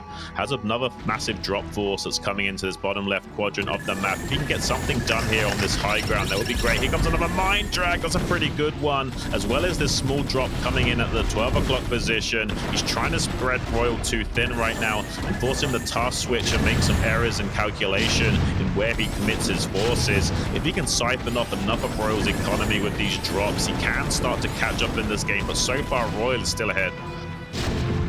Royal coming in with the counter drop one more time. Gonna clear out this bottom left. He should have enough here with this many dropships. JYJ trying to target those dropships down, get rid of a few of them, remove that mobility from Royal. His advantage has been just that for the latter part of this game, able to move more army around to respond to any of these drops. JYJ desperately trying to get turrets up in that top right-hand corner. He really needs to make sure that no more drops are able to hit that base. He's going to go ahead and drop over here at the 12. We'll be able to drop outside of range of these Goliaths, killing off quite a few of those SCVs and forcing the CC back once again. Doesn't have any anti-air with this, but doesn't seem like Royal has gone back into Wraiths just yet. So he is able to just kind of fly around with this mostly tank filled dropship force. That's actually a lot less drops than I realized, Xun. That's not many drops at all. Yeah, I think even though there's a big advantage for Royal, this game isn't over. I think just barely, JYJ is going to hold the line here. As long as he can keep reinforcing this tank line by using dropships to shuffle up tanks like he's doing now, I think he's going to be okay. I mean, there is a potential for Royal just to come in with a massive fleet of those dropships and try and bowl over this position in the top right, but he has to kind of gamble in doing so. There's no telling what JYJ might have in store to defend against that. He's going for a big gambit now to try and get a massive amount of siege tanks in this top right pocket. If JYJ doesn't keep cycling up his own tanks to this northeast quadrant, he's going to be in trouble. I think his own army's moving out onto the ring donut right now, so he won't have enough time to get up here and defend against this. So looks like it's pretty good for Royal still, and he's going to try and encroach on this natural expansion yet again. Maybe force a lift off there. I don't know, I thought for a second JYJ was going to be able to hold the line, but it seems like there's just enough critical mass that has been reached for Royal to put the pressure on now. Yeah, I mean, JYJ just didn't have those turrets up in time, man. He had a bit of an opportunity to go ahead and get those up. Whoa, this push down here is kind of crazy. He's actually going to get on this high ground. Quite a few of these tanks. Yeah, this is kind of nuts. Doing a really good job. The tanks here on the low ground are actually fighting back pretty well. JYJ making progress, but just the SCVs alone are actually going to be able to clear this. Not the same for Royal in top right. He's got way too much up there. Yeah, I mean, when all said and done, Royal is just so far ahead in both his understanding of how to play turn versus turn and the logistics of this game. He is dwarfing the supply of JYJ right now. Almost 2.5 ahead multiplier in supply, 40 plus SCVs. JYJ finally has been broken and will be tapping out soon. Is probably just processing the loss. He's got a few tanks moving down into the bottom left to see if they can get something done, but he's lost way too much capability in this game. So many SCVs have fallen for him. He can no longer stabilize in his economy or his production. Royal just has such a better understanding of what he needs to do in this late game phase. 9 SCVs is kind of wild, Xun. I mean, Fantasy is looking at this GG timing with envy right now. Yeah. 51 workers, man. Royal has so much pumping out. I mean, this is more than 100 supply advantage. We're like 120 supply advantage at this point. JYJ, you're right, processing the loss here. He's going to have to go down to the losers match for a situation you want to be in. Royal going to be the first one to get out of this group. Yeah, it's not really what he wanted, obviously, but Royal is definitely the superior Terran versus Terran player. It's nice that JYJ was able to get the better of him earlier. These are some pretty good mind connections. I think he's being a bit stubborn right now and frustrated that this game slipped through his fingers. Finally calls GG. He definitely needed more Idra GG timing and less fantasy GG timing in that, but we can forgive him. It is a tournament and maybe just wanted to process that game and keep himself calm going forward in the tournament stage.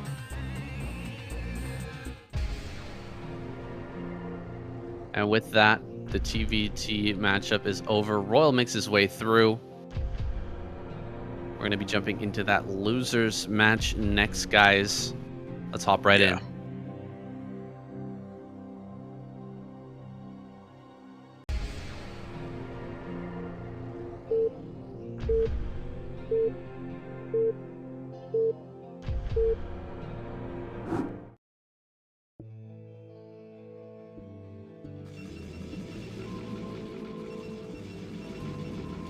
Here we are in the losers match. Motive in the top right.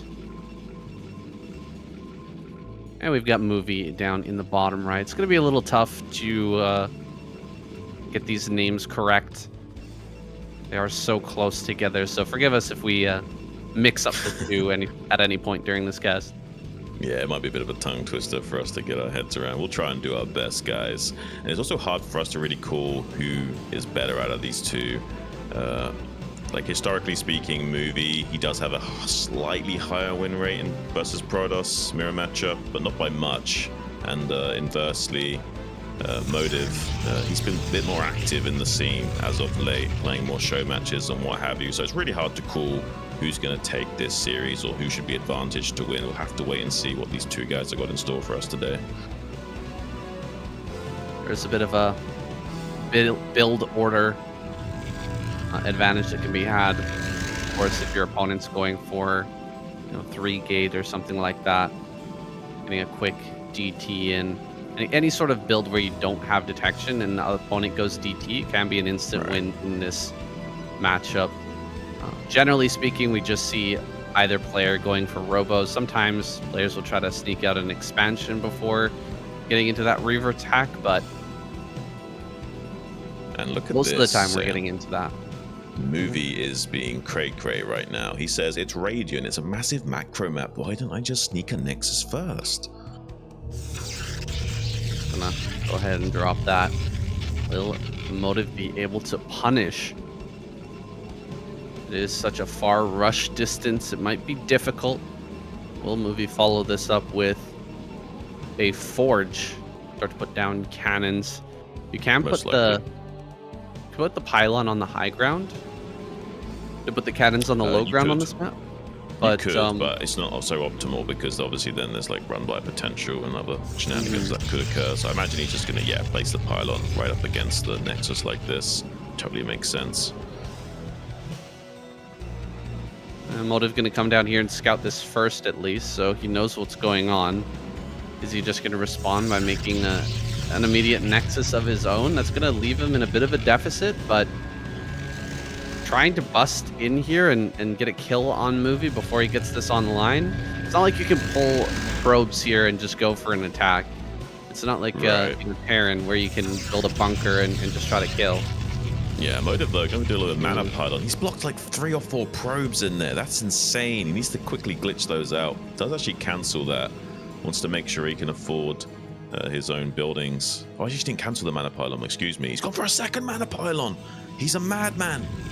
Okay, he wants to really try and sandbag the economy of Movie here in this early game phase and try and negate the advantage of having this extra pro production and more saturated minerals available to him. Also now going to be utilizing his Zealot to clear out those mana pylons, but that also frees up the Zealot of Motive to come in here and put some damage on this cannon for free, since that Zealot's currently distracted in the main. Maybe he gets a probe kill as well, maybe he gets 2. This is kind of crazy if he gets 2 probe kills here. Quite a bit of damage onto that first cannon. Zealot here in the main. Still working on these mana pylons, and Probe Zealot combo gonna come in here, try to get a couple of kills. Can he actually get anything with this? Maybe a couple of swipes there, but the Zealots chasing each other around. Movie has the cannon up in his natural. This has been a little bit crazy, and he will put down another mana pylon. He's going to continue this aggression. Does start his Nexus back at home, but he really wants to try and slow down Movie. Yeah, he's doing a pretty good job. Like, gets another probe. So that's like, 2 probe kills total and 3 mana pylons. And the first mana pylon was crazy good. So, I would say when all said and done, this is somewhat even. Obviously, the Nexus for Motive here is so much slower. It has to be said, but he did put a sizable dent in the economy of Movie. I think Movie might still enjoy a bit of an economic lead, being able to produce 2 probes at a time and having way more mineral patches to saturate from. So, yeah, I would say early game might be favoring Movie a little bit here, but when all said and done and the tech comes online for Motive, it might still be a relatively even game.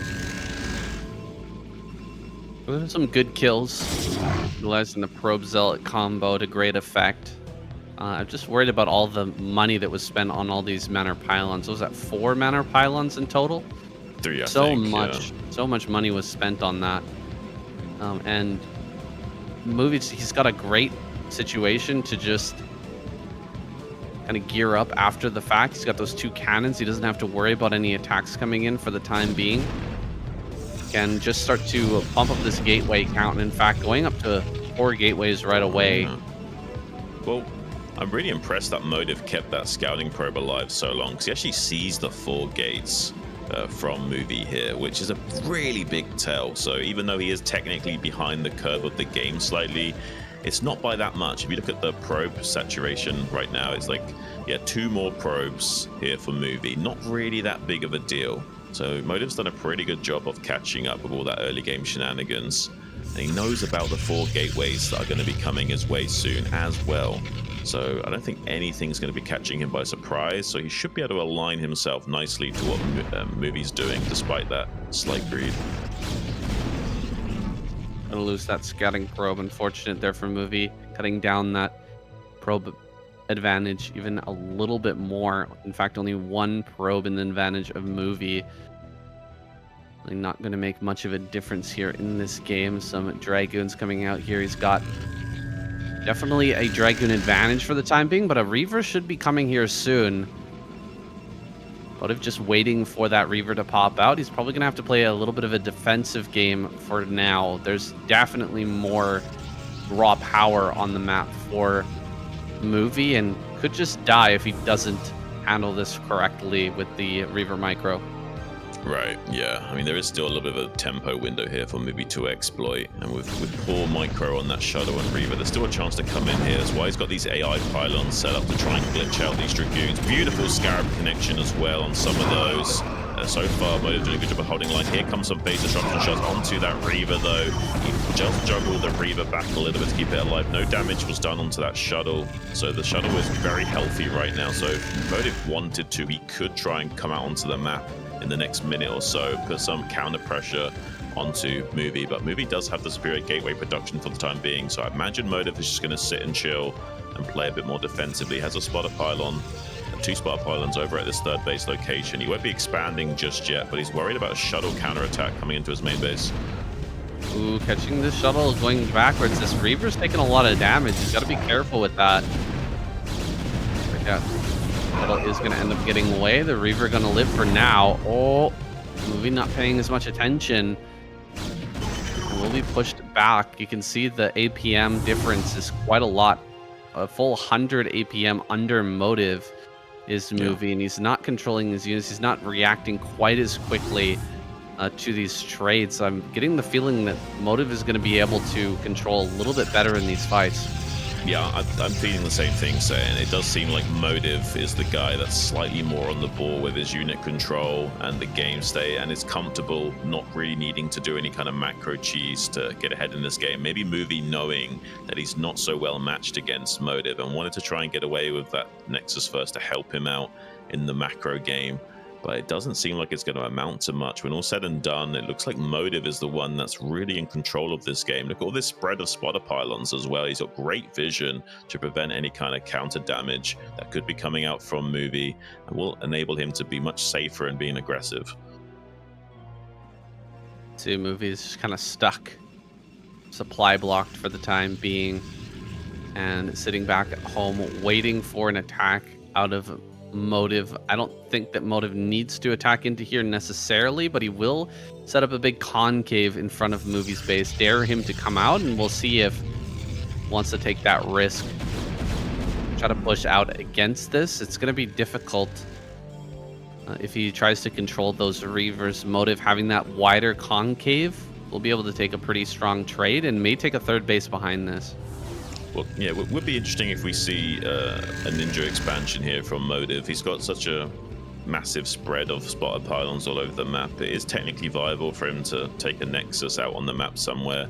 This scouting probe is actually looking for that from Movie. He's worried that Movie had a hidden 3rd base somewhere. Looks like there's a speed shuttle coming out that just barely skirted the edge of this spotter pylon at 6 o'clock. I don't think Motive saw that initially, but the scouting probe does actually spot that if he was paying attention.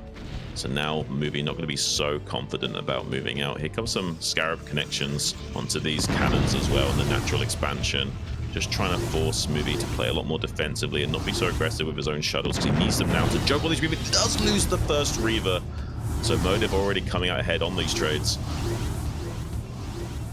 Yeah, he could have actually killed that other Reaver as well. That Reaver was kind of dead in the water, sitting there without a shuttle to pick it up, but now that the shuttle is back, the Movie should be able to juggle these. It really does seem like Motive is playing in a much higher caliber than Movie, forcing the interactions and taking advantages over and over again. So he is going to continue to move that shuttle. He gets the momentum so that when the Reavers shoot, he's able to immediately pick up and fly back before any of those attacks can come out of these Dragoons and deal that damage. Going to drop these Reavers once again. Not taking the full fight as Movie moves out, because he knows that all he needs to do is delay here. He's got a big old probe advantage, and he has that third base that's just about to come online.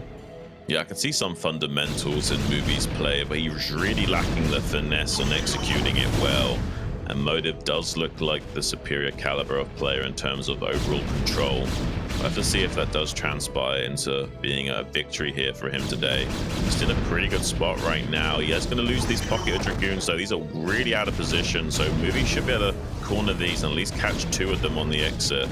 So he's having a hard time just getting his army to move around the map, it seems. So he's not quite cutting off the paths of retreat as adeptly as he should. He's now also opening himself up to flanks of his own if he's not careful. Does manage to catch this shuttle in the center of the board, doesn't kill it, but puts some damage onto that, softens it up for potentially being sniped later on. And with Motive taking this 12 o'clock expansion, it's going to be very difficult for Movie to come up here and challenge that. I think Motive going to get a pretty big surround here on the army of Movie. Oh no, he's actually not going to cut that off. Instead, drop into the main base. Couple of Reaver shots here. He'll be killing off this Dragoon for sure, but he loses the shuttle and now can target down on all of these Reavers. Any more shots here could be devastating. Ooh, could be a big shot there. About 2 kills on that secondary Reaver shot. Looks like this won't get much of anything. Okay, it does. Just at the last moment there. Getting a few extra kills. Yeah, about 6 total. Brings it back to dead even. 39 to 40 probes. There was a full 10 probe advantage earlier, so must have killed at least 10 probes in that exchange. Yeah, the other few probes that were waiting outside the gateway, so between 8 and 10 was lost. It's kind of crazy.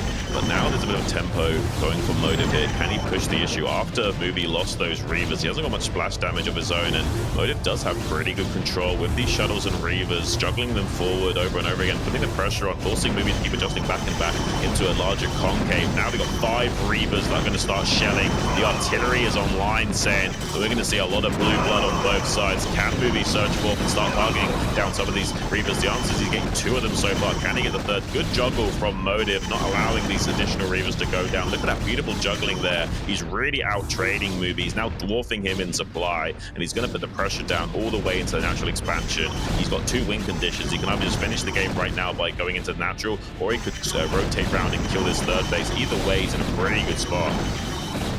Yeah, he's breaking through everywhere, and the reinforcements making their way forward now are going to break through this natural. GG is called. Movie taps out, and Motive takes game number 1.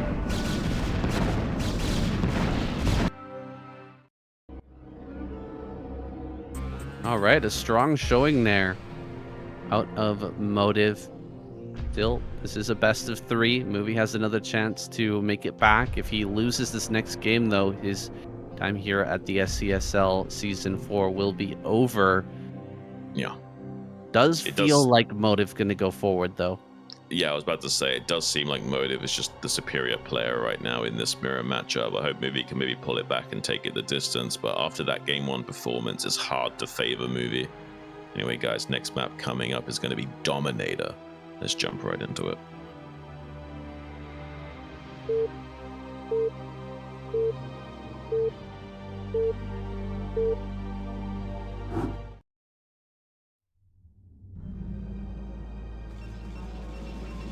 Here we are on Dominator. Movie top left. Motive in the center right. Gonna be feeling a little bit rough after that first game. He got away with the Nexus first. Still wasn't able to find himself in a good advantageous position. Kind of tried his luck with that big drop into the main base, but man, the Reaver count was kind of crazy for Motive. 5 Reavers? You rarely ever see that many in some of these Reaver Dragoon fights. It's hard enough to control 1 Reaver shuttle, let alone 3. Yeah, he was very good with his control that game overall. Showed a lot of finesse that Movie was simply lacking. Hopefully he can make up that deficit this game. But he had a Nexus first in that game number 1 on top of it all. So I don't know how he's going to hold his own against Motive if he doesn't go for some economic cheese in this game. And that's a lot harder to pull off on a map like this. There's guaranteed shorter rush distances no matter what. He did manage to avoid those horizontal spawns on Radiant, but getting away with a Nexus first in a PvP on Dominator is a bit of a tall order, saying. Maybe he goes for something like a 3-gate here on Dominator. It's pretty tempting. You do have that high ground natural, low ground main, which if you manage to control the high ground, will result in a pretty oppressive situation for the defending player. So hard to break out of a spot like that. It is very risky though. If your opponent gets into DTs, you can just straight up die. It just, I'm not sure how Movie can win if he just tries to go for a regular Dragoon Reaver composition. It really seems like Motive has his number. Yeah, and I imagine that Motive is probably gonna do 1-gate Robo again, just because he does feel like he's the superior player. He might do a variation and go 2-gate Robo, but I think it's gonna be 1-gate Robo into 2-gate, which is a very standard way of playing this matchup and very safe as well. It's about as cookie cutter as you can get without just, falling behind the curve too much. It's not necessarily great against everything, but it is okay against everything, so you're not technically just gonna die right off the bat.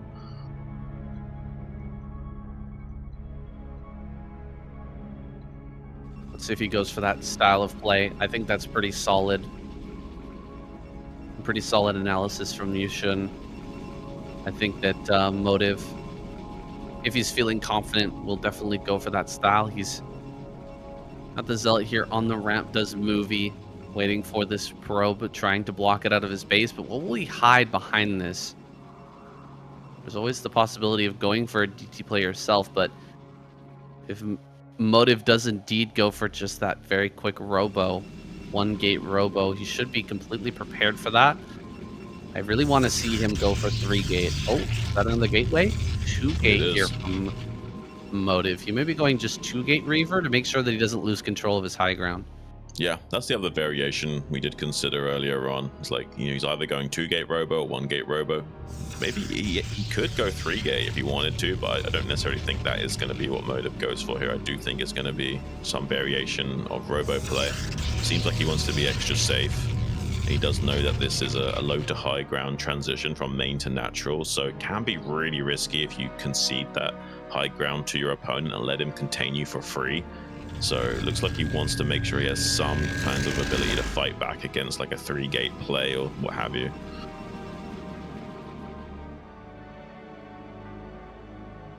Motive getting that 2nd gate online. His Reaver or his Robo will be quite a bit later. Here's the 2-gate Robo from Movie as well, but the faster Robo, slower gateway. Oh, what?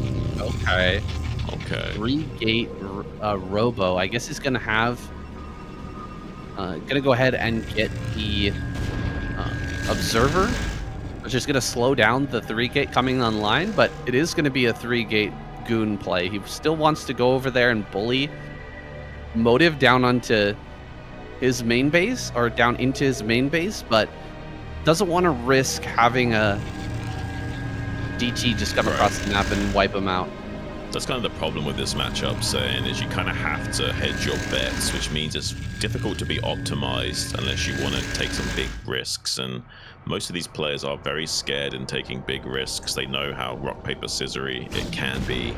So yeah, Movie going to be slowing himself down. Here comes a little bit of attack from Motive, though. He has got a bit of a positional advantage using this probe to potentially body block and put on a bit of extra DPS, as well as now being able to control the high ground. He does get in there and see I'm not sure if he saw the third gateway on the bottom, but he might have just barely with his probe saw that third gateway, but I don't think so. I think he's just seeing 2-gate robo at a movie, and he might be thinking he's mirror builds right now. We'll have to see if Movie can get up on top of this ramp right now and surprise Motive, who thinks he's kind of even, just that with the defender's advantage to overcome. Really good target firing onto Movie's Dragoons, so this is really well played from Motive, shuffling back ever so slightly, and with great target firing is going to keep Movie pinned into his base. Yeah, I don't get this from Movie. Honestly, why did he retreat onto low ground when that attack was coming in? It was 4 Dragoons and a Zealot versus 4 Dragoons and a Zealot, and Movie got the first attack. It was the probe. And then he just ran away.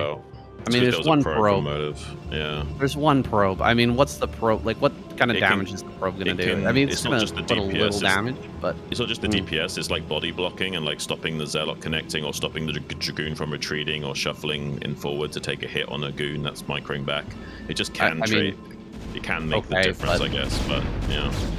Still, this is like, you're giving up the game based on a possibility. And you know, if he'd stayed there and fought, he's also, you know, inches away from his 3 gateway production, which would come online during the fight, right? More Dragoons are gonna pop out. I'm okay with him pulling back to the low ground, but only if he waits and doesn't try and break up again like he did, and instead uses the shuttle to like elevate her out and like set up a flank or something. Like, that's what I would have liked to have seen. That makes sense, but he's gonna try and do that now, and Motive is just gonna catch it. Right, yeah, it's too late to do it now. This is such a bad situation for Movie. Yeah, no, it is. I think the failing to break up the ramp is the main issue here. It's okay to concede high ground if you just go for a quick elevator, but now he's in trouble. Now he can't really do anything, and Motive can even come down onto low ground and start to challenge this. Who's going to have the superior Reaver controls? One good Scarab connection. Oh, the Reaver's going to die for Movie. His shuttle was so far out of position. Now there's just pure artillery and splash advantage for Motive to work with. He might be having a quick 2-0 victory here. There's not much counterplay available to Movie. Yeah, I think he's done it. I mean, he has to kill this Reaver and shuttle right now for free, and all of these Dragoons be hitting buildings instead of units. It's just not going to happen. Motive is going to close out this game in a very tidy, clean 2-0 victory. Really well executed from him. Yeah, that's pretty much a bop. A bop if we've ever seen one. Right. Movie just goes in there, challenges him. I can't believe he ran away from the difference was 1 probe. His gateways are right there. This is really crazy to me. Lack of confidence, right? Yeah, he's for sure not displaying confidence in this series, and will go out first in his group. We're gonna jump into our next game, guys. The final match of the night: JYJ versus Motive. It's coming right up.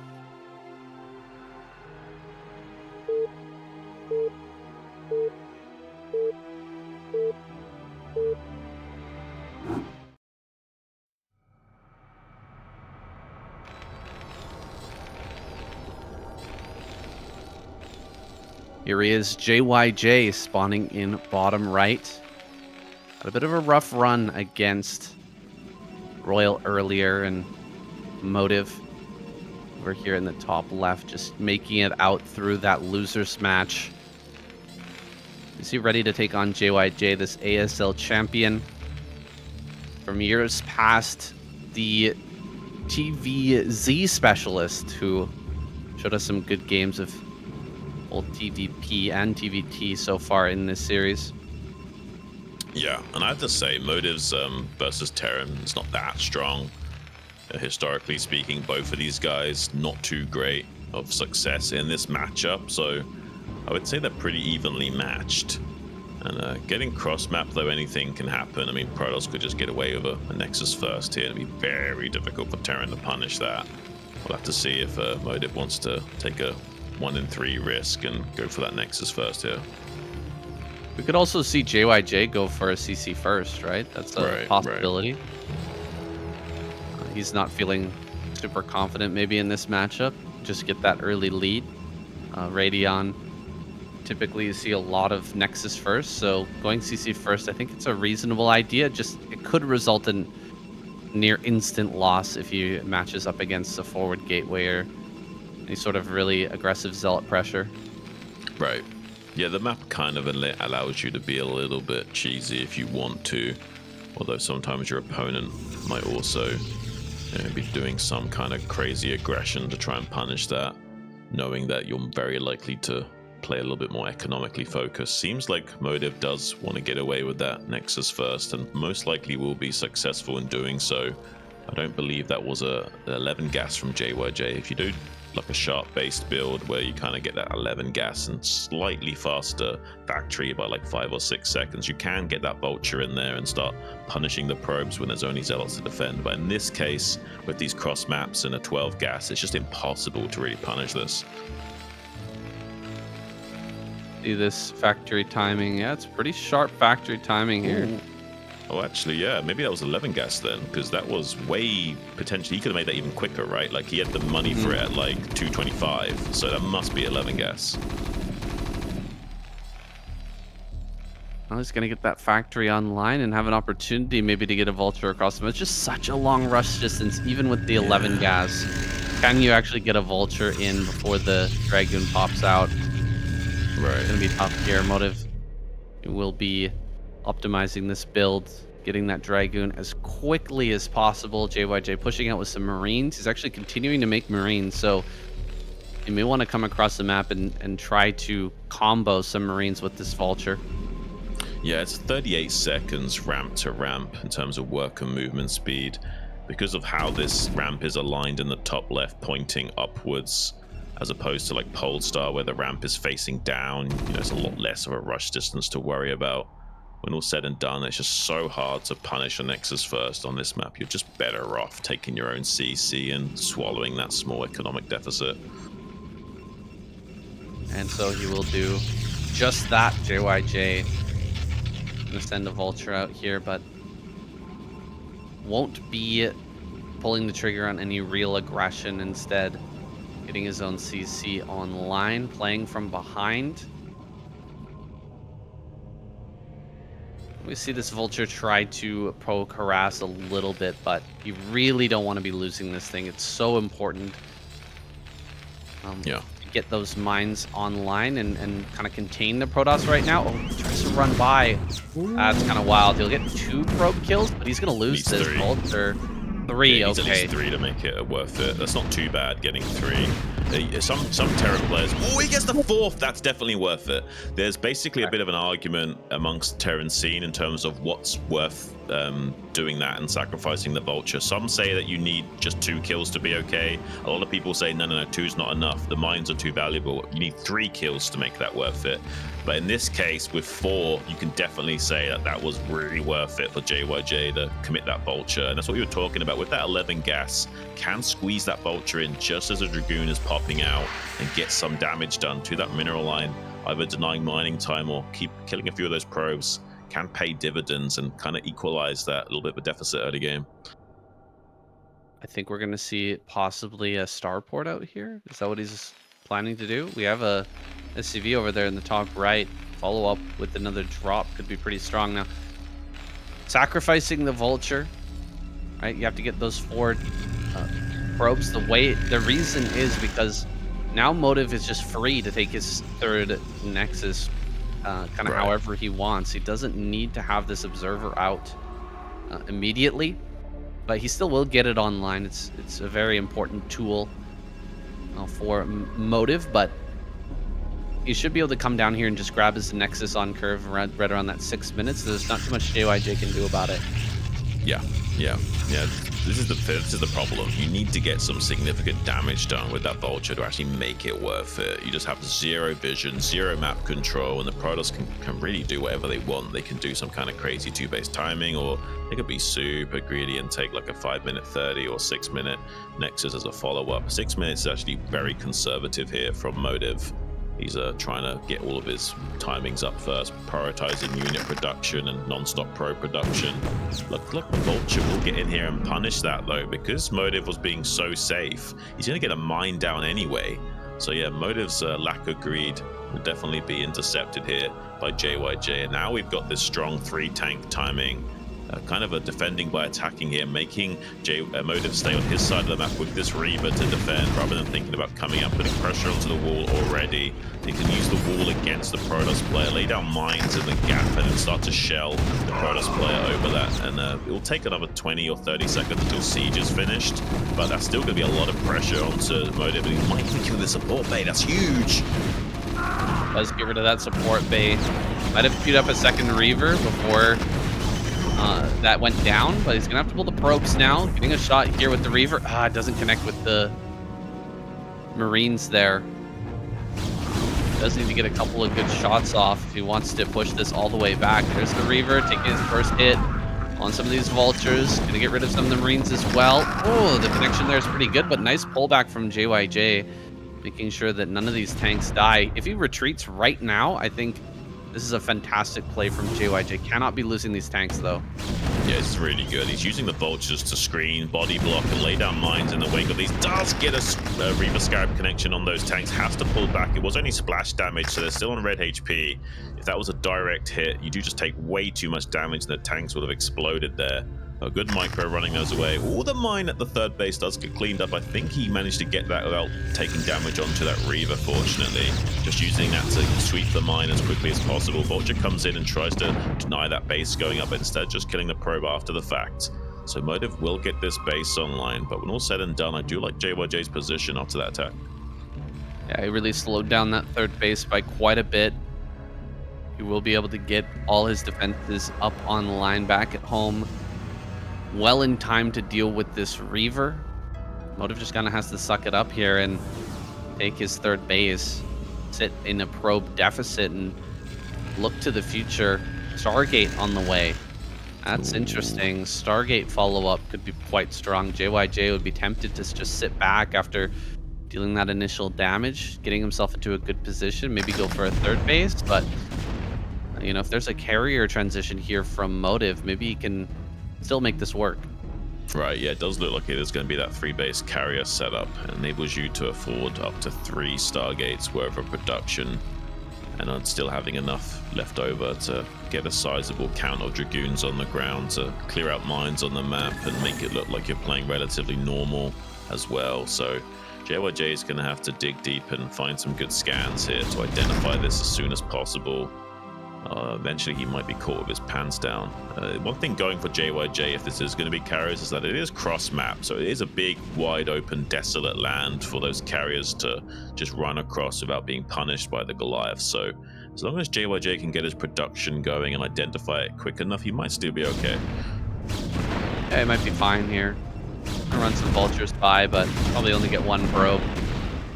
Yeah, that will be shut down. The carrier is not very well hidden right now. It's kind of out in the open. Right. And so there's a pretty good chance that he will get scanned. And JYJ will find out about this before he fully commits. Ooh, losing a Dragoon to a mine right as JYJ is pushing out as well. That's a little bit hard to handle here. Right. It's going to be tough for him to shut this down. Yeah, he's trying to set up a flank here to kind of do a run by around the back of this Terran advance and cut off the path of reinforcements, and eventually try and sandwich this army in a pincer maneuver from both sides. JYJ, though, setting up mines to cover his flank, keeping track of where the Protoss forces are. Now he knows that this other force is out attacking his rally point. That means the pure rally of Vultures will have to be interrupted. He needs to make some tanks back at home to defend against this. Trying to buy time with some mines, but Motive trying to get a bit of a tactical hold here by annoying JYJ. Seems like JYJ is just going to play like Flash and just pull the trigger on the attack while using the rally point units to defend only. And that will trigger Motive into pulling back those Dragoons that were acting as auxiliary force to stand more in the center of the board and try and get ready for a breakout. JYJ splintering off some of these Vultures at third base, but there's not that many probes to kill over here anyway. It seems like Motive is just trying to turtle up on these 2 bases up here and try and get some carriers online. But as long as JYJ starts making turrets, I think he might just win here. Well, with this force coming up from behind, I think that Motive can actually break through. He just needs to not take big mine damage. Oh god, the mine damage there. Looking pretty strong. Look at all these Dragoons are super low. He's gonna pull the trigger on this attack, but he took way too much damage from those mines. He's going to be able to clear up everything, but JYJ's rallies are coming across the map now. Can he still hold on against that? He's managed to survive, keep his natural alive, and maybe able to transfer probes over. Only on 46, though. JYJ still looking to be in a pretty strong position with this reinforcement coming across. Does he know about the carriers, though? He's only making vultures and tanks, and those carriers are going to be out soon. Yeah, I think denying mining at the third put him into a very favorable position where he should be able to isolate a wing condition. He's mining at his third base right now, is JYJ. So as long as he can somehow figure out that this is going to be carriers behind this, I reckon he's completely fine. He's essentially won the game. He just needs to execute.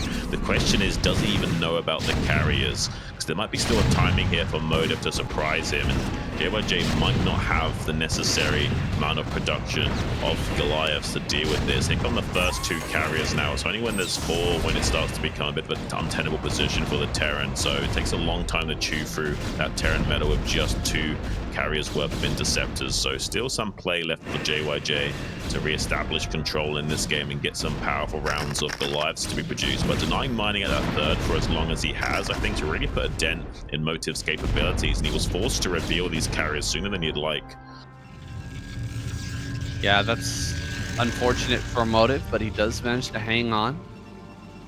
He's a full 30, almost 40 supply behind JYJ right now, and he's going to lose possibly a bunch of probes right here. Oh boy, this probe transfer is going to get ravaged, and that's a lot of damage.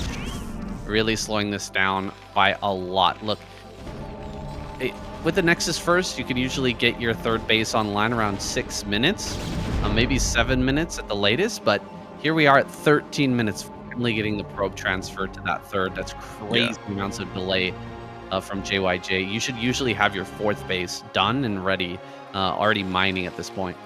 Oh, absolutely. He's 45 supply ahead, almost 20 workers ahead. JYJ is in the driver's seat right now. And with it being cross-map positions, there's no real terrain for these carriers to abuse and hide behind either. He has to rely on a superior count of forces to meet the Terran head-on. He doesn't have that. He's so far behind the curve of the game in terms of his power scaling. He's going to really struggle to stop JYJ in his tracks. He's going to go full steam ahead all the way to the rally point and look for his main wing condition now, saying I think he's got enough left in the engine to just absolutely destroy Motive right now. Is going to come up right into the face of Motive, start to siege up here. Goes after the shuttle. Reaver is going to stay alive for the time being. The carriers are going to come up down from the high ground. Try to get some trades here, but there's so many Goliaths rallying and so many here already at this natural. Going to be gunning down all the interceptors as the tanks deal their damage, hitting the probes in the mineral line and starting to take down that Nexus as well as all of the interceptors disappear. Motive's hopes in this game vanish. Gonna be calling GG here shortly. Really no way to bring this one back. Yeah, there is +1 weapons upgrades on those pulse cannons for those interceptors, but it's not going to be enough, saying there's just too much production for our Terran play. He's now doing another win condition on just isolating that third base and hammering it down with those arc-like shot cannons. GG is called, and JYJ going to be joining Royal in that next round of 16. Really well played by him. Yeah, absolutely. Very strong showing from him. So 2 Terran players making it through this group. That can't be right, saying. From what I heard from all the Terrans, like, Terran's too weak and that Protoss win everything. Was this not the first match, Xun? You mean Ro? No, there was Ro versus Movie and then JYJ versus Motive, and then JYJ won that as well. That's what you mean?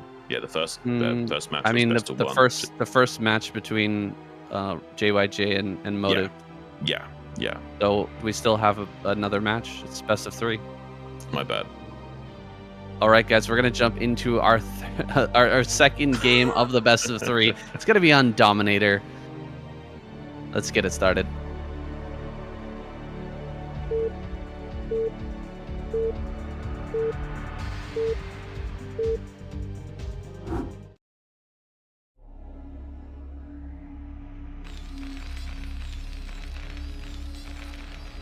JYJ here just dominated Motive so hard. Should thought he won the entire best of 3 off of that. I really did. It was that one-sided. Here he is, Motive in the bottom left. Gonna be a little shaky after that first loss, man. He is feeling the power of that ASL winner, that title. Weighing heavy on his mind right now, dude. This guy is a powerful Terran.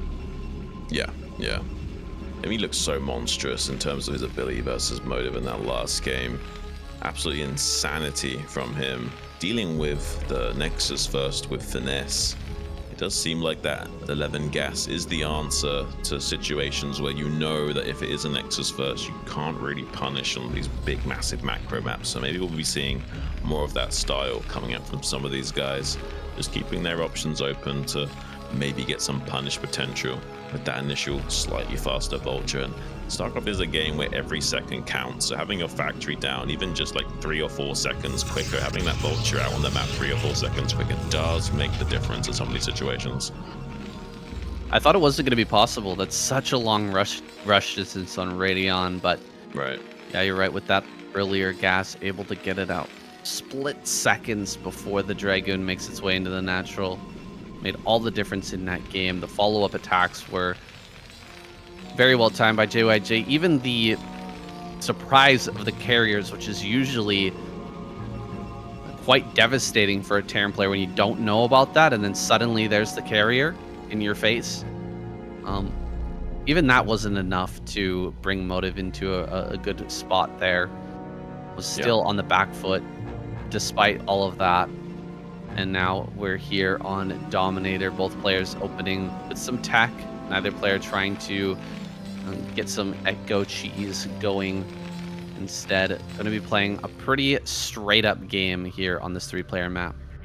So I'm wondering, like, if he does go Nexus first against JYJ here, he's not going to have any economic advantage to work with, so maybe he just falls flat on his face against JYJ. I mean, I'm hoping that's what happens, because then I'll feel like I was just, you know, telling these guys what the future would be, and I'd be some kind of like fortune teller, you know? You almost threw me off with that, Xun, when you said that, because I made a mistake. I'm glad. I made a mistake earlier in the cast, and I was like, no, we actually had to restart because it was such a bad mistake. Completely forgetting what was going on. And then it happens, right? Yeah, it happens. It happens to both of us for sure. So then I'm here sitting here second guessing myself, like, no, wait, is he right? Am I wrong? I mean, the clue was that it was still on radio, and I was just being a sausage monkey. Radeon definitely the first map here. Dominator gonna bring in his first Zealot just in time before this Vulture comes out, but looks like he's not going to aggress down the ramp. Just gonna control this high ground. Hard to bring that Vulture up the ramp with the Zealot standing there at the top, and he might be able to buy enough time for this Dragoon to come forward. Ooh, he gets the Nexus. Able to place that even though JYJ was harassing, but does lose the probe in exchange. Yeah. I mean, JYJ could have definitely thrown down a eBay there and really delayed things a lot for Motive.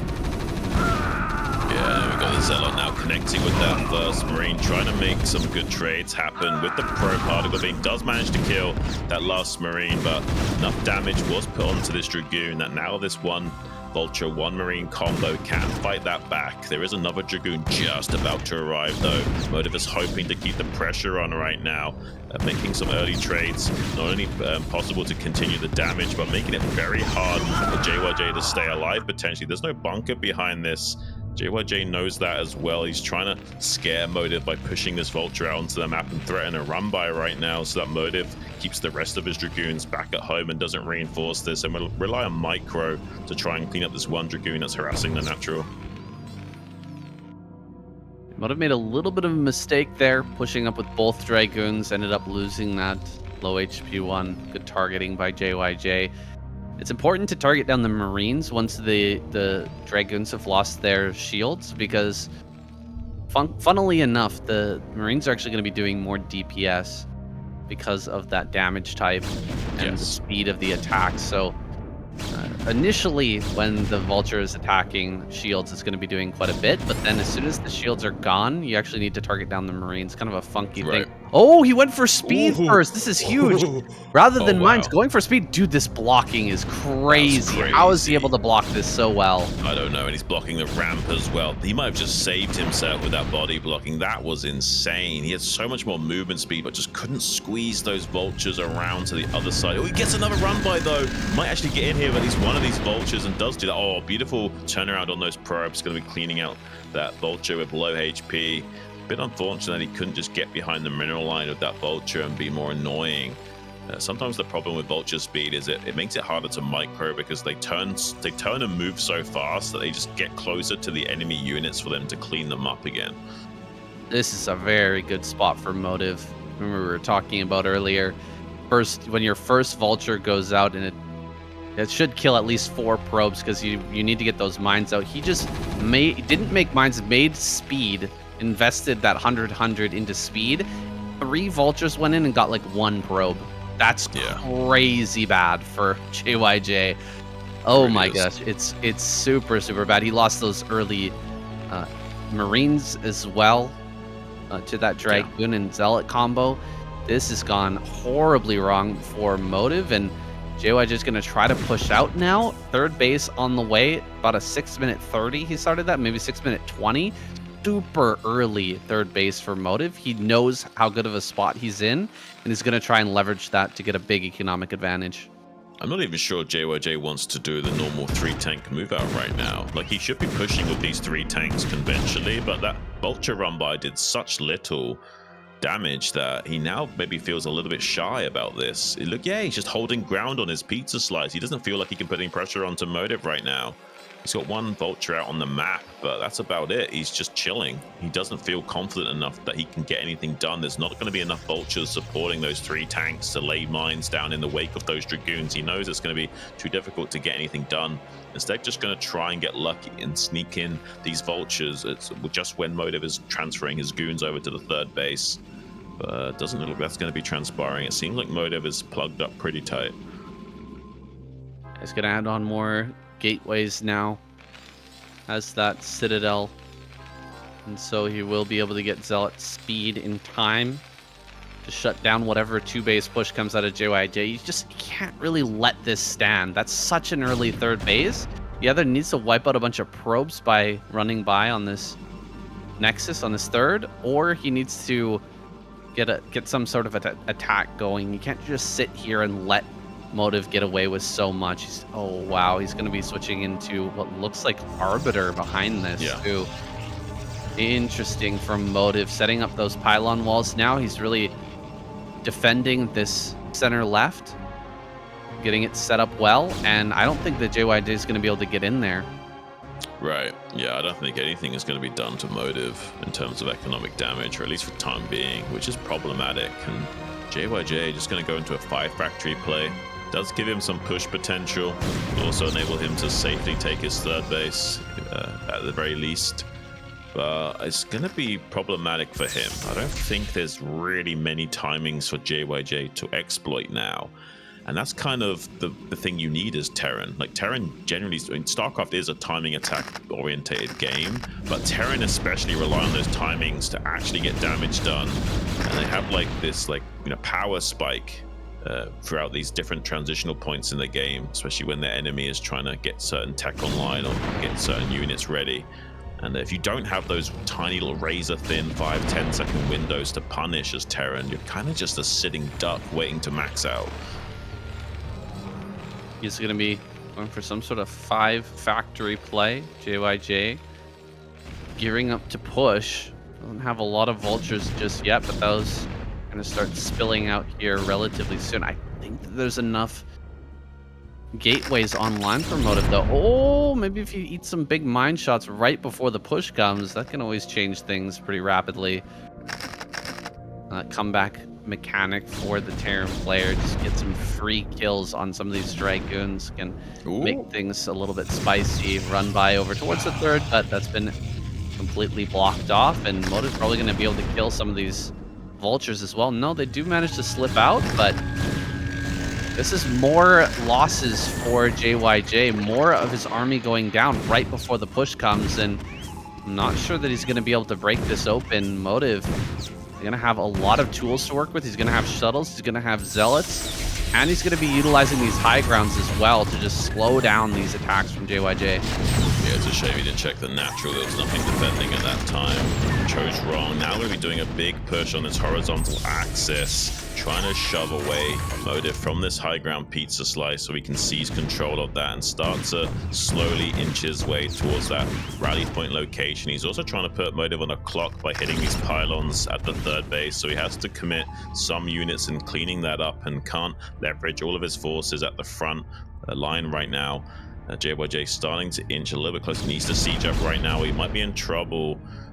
Motive could pull the trigger on pushing out at a moment's notice, and JYJ looks like he wants to try and lay siege to the gateway count of Motive here. They have got this high ground position in the map changes, but with the floating barracks, it does give perfect vision inside the main base for JYJ to start hammering and providing some artillery fire onto that production of the Protoss player and limit their production capabilities. He's able to hit 3 gateways in here, which is quite a big deal. We haven't seen an Arbiter come out, but there it is. Now the Arbiter's here. Is it time to go? Zealots are going to be brought forth into this front line of tanks. Big mine connection here on some of these first tanks. Can he repeat that process a couple more times and eventually break through here? That's a lot of Zealots pushing in. He's going to be able to drag a lot of these mines into big clumps of Terran army. He is breaking through a lot of this stuff. Does he have enough Zealots to get the job done? He's just barely going to get on top of a few of these last tanks, getting on top of this army and breaking through. JYJ is running out of options in this game. Yeah, Motive is doing it, guys. There's not much hope for JYJ to close out this game anymore.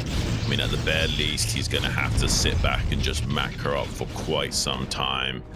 I don't think he's going to be super successful in launching any additional attacks besides just normal, vulture raiding parties. He did soften up those pylons at the third base, so maybe with 2-1 upgrades, he can quickly chew through those pylons and get the vultures in for some damage. I think he's going to try and do that now. I think he wants to potentially break through that pylon wall at the third base after putting on enough damage onto it that he can get some probe kills over there. Fourth base already being set up from Motive, so Motive will know that these vultures are out here on the periphery and have some units running to save that possibility of that wall being broken in. Oh, he's actually going to kill the Nexus. I don't think there was a cancel there. It's a little bit annoying for Motive. He really does want to get this fourth base online. Probably will take the mineral only, actually. Now that that's been denied for a moment, you can just grab the mineral only at any point. It's a useful base. Probably going to be hard to keep probes alive there or keep that base alive in the event of a Terran push, but get some minerals out of it. It's pretty reasonable. Yeah. Vulture's pushing in here towards the natural. Can he actually get us run by? No. Not going to be able to get that run by in. It was a pretty promising push, honestly, from JYJ coming in and hitting those gateways, but didn't really amount to much in the end. Now he's going to be continuing to harass with that third base online. He's still got a shot in this game, but it is a long shot at this point. Yeah, I don't really see enough damage being done by JYJ here. He did slow down the fourth base by a little bit, so that's something to write home about. It's not too bad when all's said and done. I'm a little bit worried for him going forward. I imagine that Motive will just have, better scaling of production for him to work with, and JYJ will be a little bit on the back foot in defending against that. And the only real good fourth base for him to take is either this gas at the 6 o'clock or this mineral only. Neither are good options for him against Arbiter play. So yeah, this is not really ideal for JYJ, it has to be said. Motive might slowly but surely be running away with this game. Currently gearing up for an attack vector, potentially slightly approaching towards this rally point of JYJ, who's not yet fully set up. Needs to start splitting these tanks to avoid stasis and making sure he gets good value trades if Motive was to push in here. I think it's time for a recall. There might be actually a drop heading into the main for Motive right now. Yeah, there is. And so that drop's going to come in right at the time when this attack is fully initiating. How much damage can he get behind this? Motive gonna dive right on top of this rally point. Oh, these stasis are so good. Oh man, the stasis are really wrecking this position. Of course, they are kind of blocking the Zealots a little bit, but he is gonna eventually get in there. He is gonna be able to kill off a lot of these tanks and jumping up onto this high ground with a lot of Dragoons. There are some SCVs being pulled off the line, and he's clearing out a lot of this, but dude, that's such a big reset for the overall tank count. A lot of this has been injured, and Motive going to continue to rally across the map, make his way into this natural, continue to deal damage here. Oh, big mind connection there. Shame that that stasis didn't wear off, or shame the stasis is still going on right now. And it's just going to finish up here. I think actually JYJ might clear this. Yeah, he is going to force everything back. Wow, keeping that stuff alive. Yeah, he did a really good job of resecuring his units as they are popping out of stasis by shuffling those tanks forward in the rally point. And the SCV pull was really good at the third base as well to utilize that one left remaining tank to hold the line. Impressive stuff from JYJ. He's still technically in this game now, when all's said and done. Another expansion coming up from Motive as his fifth base in the top left main. Now JYJ trying to see if he can get his own fourth and fifth up on line. Double expanding now at the mineral only in this top right pocket. There was a vulture drop in the main base just at the start of that attack, but it got cleaned up by this cannon pretty quickly, so it didn't kill too many probes. Still players probably quite even now in terms of their relative power and capabilities, so I don't really necessarily want to call JYJ being out of this game anymore. I think there's actually a little bit of life for him. There's a big massive recall on the third base of the Terran player though. I'm not sure how many units are dying over there, but it seems like it's somewhat successful. Maybe not quite as successful as I thought it might be. It doesn't seem like that was a huge amount of units actually in the recall.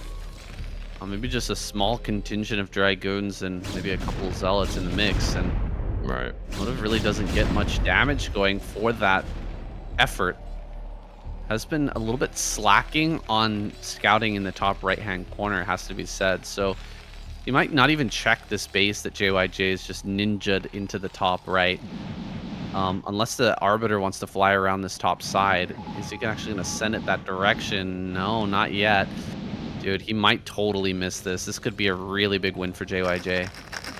Yeah, I mean, this is going to be interesting if he just doesn't. Oh, he's turning up now. Oh, he's now thinking about it. He killed the SCV though, so he might be thinking, oh, were you trying to expand up there? Were you trying to transfer? It's going to be, oh no, JYJ is going to show him some more stuff coming. Now he knows there's something up there for sure after seeing that little SCV train come down from that pocket. That's such a bit of a mistake from JYJ, because now Motive should definitely know that there was something going on up there. Might be not necessarily wanting to deal with it right now, though wants to instead put the pressure on JYJ. Knows that his supply is probably not so high right now. If he can keep killing and trading out these tanks, eventually he will whittle the Terran down and prevent him from getting much more done besides securing this mineral only. And eventually will bleed dry if Motive can establish all these other bases and set up another rally point. Here comes a potential recall into the main base. There's a lot of turrets and mines already set up to defend against this. We'll have to see how. Okay, he did do the recall there, but it died just barely too quickly. Really? That was strange. I feel like every time I've seen a recall like that in a situation like that, it gets off regardless of whether he just casted it too late. He could have done, but he casted it too late. Like right as it died. Yeah, that was a little bit strange. You can kind of cast it like as you're flying in. You don't have to wait until the Arbiter stops. Generally, the Arbiter never stops. It just flies in and then casts as it's moving. So, bit of a mistake there, I'd say, from Motive. He still has another one to go. But I don't like him even going in and recalling into the base right here. Like, that's a lot of mines. He is going to be able to get on top of these supply depots, but there are tanks in position to deal with this. How many supplies can he actually kill? Is this going to be worth it in the end? What if you are going to go down in the back of this base and maybe he can, like, secondary recall, follow this up and continue to put on this damage? It is pretty hard to move army back here.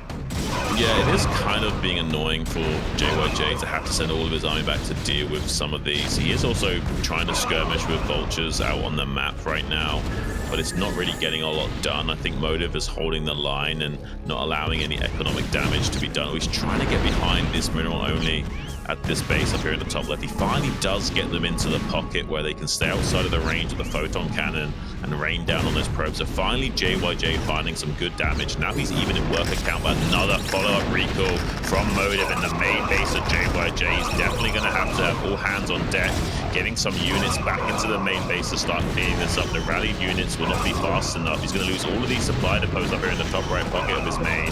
That's going to supply block him in a few moments here.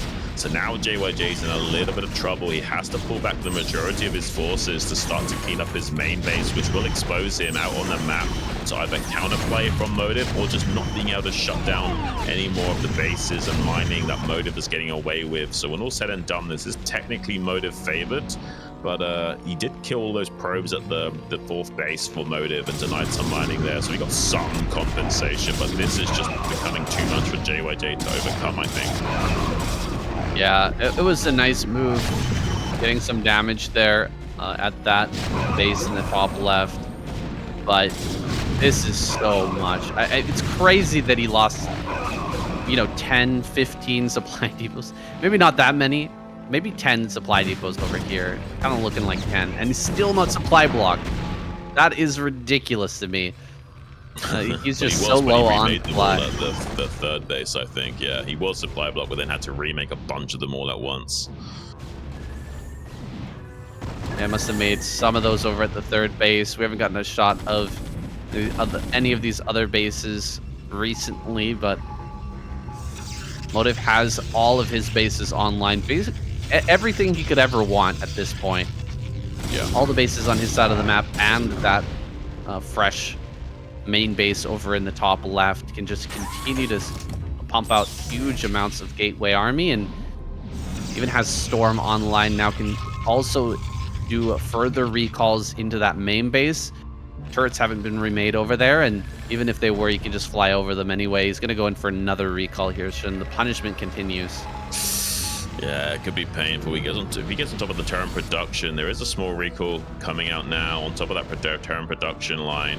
Potentially a lot of these factories could go down, but it seems like it's not that strong of a recall actually, and some tanks in position to deal with that. Going to be denying too much from occurring.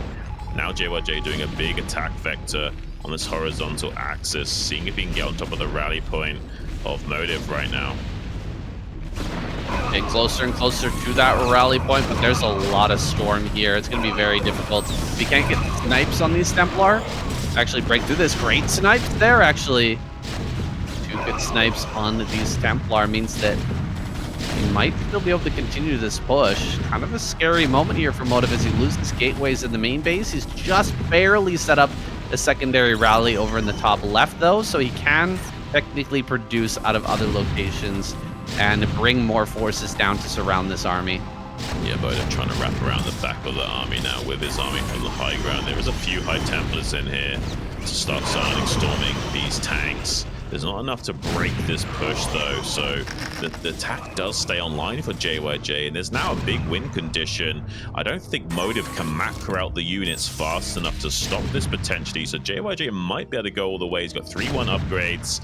If he can't get enough rallied units down from this top left base and this top left rally point, I mean, JYJ might be able to do this still. Like, this might be a bit of a surprising comeback from our Terran player. I think Motive committed too many units in those recalls, and now there's not enough to defend, and JYJ is going to start to hammer on the gates and get right into this bottom left main base. Well, he's killing off bases that have already been mined out so far. Not really getting a lot of value out of these kills, but just denying a lot of these gateways could be quite impactful. Oh, another recall down here, actually. Recall seems like just went down into the third base. That really didn't do much, though. Xun starting to fall apart here. Motive doesn't have very much supply left, only 146. And he's lost a lot of probes as well, just down to 4, a lot of SCVs have gone down. Still 58 probes. Pretty reasonable. He should be able to pump out more than this. How is he so far behind in supply? He just hasn't got that many gateways set up in the top left. He's been slowly churning out an army to come down and support this, and these gateways down here have been trickling out units, but have been mostly killed by the artillery of JYJ shelling that base. Now he's going to leave a few tanks there to contain that and start to turn around the majority of his forces and either go for a counter-attack here at the other rally point in the top left or come back to defend by pushing out across the board. Seems like he's first going to come out to the center of the board to intercept some of these reinforcements. EMP comes down onto the Arbiter as well, taking away the utility available to Motive. He wants to cut off the path of retreat of those Dragoons and now go for another attack vector to the north, see if he can get on top of this other rally point and contain that. He maintains the contain in the bottom left while containing this other base at the top. It's going to be great for JYJ. Motive surges force and tries to get on top of those siege tanks. Base rocket shots are going to be killing the majority of those tanks. Great target firing from Motive here, shutting down the main artillery force of JYJ from keeping this attack online, but he has got so many more rally units streaming across the map. This is almost Sauron Zerg-esque style, trying to pour as much out of the juice as he can and see if he can provide too much for Motive to handle and not be able to chug it down. And he might be able to overwhelm Motive at this natural expansion location in the top left of the map. Motive is trying to break out at the bottom as well. He's only just now started to break free from that contain, and he's not got that many units to come up here and support this. I think JYJ's doing it, Saiyan. I think you're right, Xun. He's breaking into this top left, getting a lot of broke kills right now. He's evening out that overall worker count, and the tanks on high ground are in a great spot here to once again start to hammer these gateways. Motive somehow going to be losing this game. It's kind of crazy to me, but definitely being outclassed by JYJ. Yeah, I don't know if I'm just a sausage monkey or a fortune teller saying maybe a little bit of both, but it does look like JYJ is going to be joining Royal in the round of 16. I don't think there's any hope for Motive stabilizing this game state right now. He's got like one mining base at this top left pocket, has a couple of units out on the map, but as long as there's good execution here from JYJ, there is no counterplay really available to Motive. He's going to have one last hurrah of coming up here with some potential stasis and arbiters and a couple of dragoons to break those tanks. But when all's said and done, it does look like with that superior SCV count and the amount of units that JYJ's got right now, it's not going to matter that Motive somehow cleans out these units. He at least saves his mining over here in the top left, but JYJ's got a fresh mining base down at bottom center. He has such a good position. It's hard to imagine Motive bringing this one back. He's just he's so far in disarray. He's lost so many gateways, having a hard time pumping out units, and really the economy is just not there. He is going to likely clean out these tanks, but at the same time, JYJ going to move into position to just kill this base in top left. Or no, he's going to come up and reinforce this. Like these tanks will go down before he can make it there. He won't get there in time, but as soon as he arrives, I mean, he's going to be forced right back down onto this low ground. EMP whiffs, but there's not enough energy, I think, only for maybe one stasis. We get even one stasis out here. That's so many vultures. Zealots are just not going to cut it. Recall on top of he's going to recall the army from the 6 o'clock production line that was being contained from JYJ. He's hoping to try and trade out. I don't think it's going to be enough. We might be seeing a tap out here from Motive in just a few moments. He's probably kind of frustrated about letting this game slip through his fingers, because it did look like he was in a very commanding position after that second recall into the main base, clearing out the majority of those supply depots. And I think the follow-up recalls were just a little bit too greedy and unnecessary. GG finally caught, and we do have both of those Terran players advancing, saying to that round of 16, Royal and JYJ making it happen. Well played. Our Terran players advancing. I think definitely deservedly so. JYJ proving himself a little bit out of Motive's league in this final game, in this final series. That was an impressive finisher for sure. This guy just gutting it out after taking an early game disadvantage, managing to bring it back in a long game. Certainly impressive on Dominator there. After murdering Movie in that losers match, he certainly seemed like he had the motive going forward, but then didn't seem to have the motivation up against JYJ. being dismantled there despite his early economic greed and game number 1 on Radiant. With that 12 Nexus, JYJ's 11 gas just proving too superior of execution, and then in that game number 2 Dominator, JYJ overall just handling that with good recall defense and understanding of the game state to know what win conditions he needs to execute. Definitely deserving of that round of 16 spot. I'm looking forward to seeing what we've got in store for us in Group D as well, saying this is turning out to be quite a nice season of SCSL. All the big names are here, Xun. It should be a great season. We're going to be looking forward to that Group D, guys. Stick with us. Make sure to subscribe to the channel. Join the Patreon, StarCastTV Patreon. We really appreciate all the support. Thank you so much. That's it. Good night. See you next time. Thanks, guys.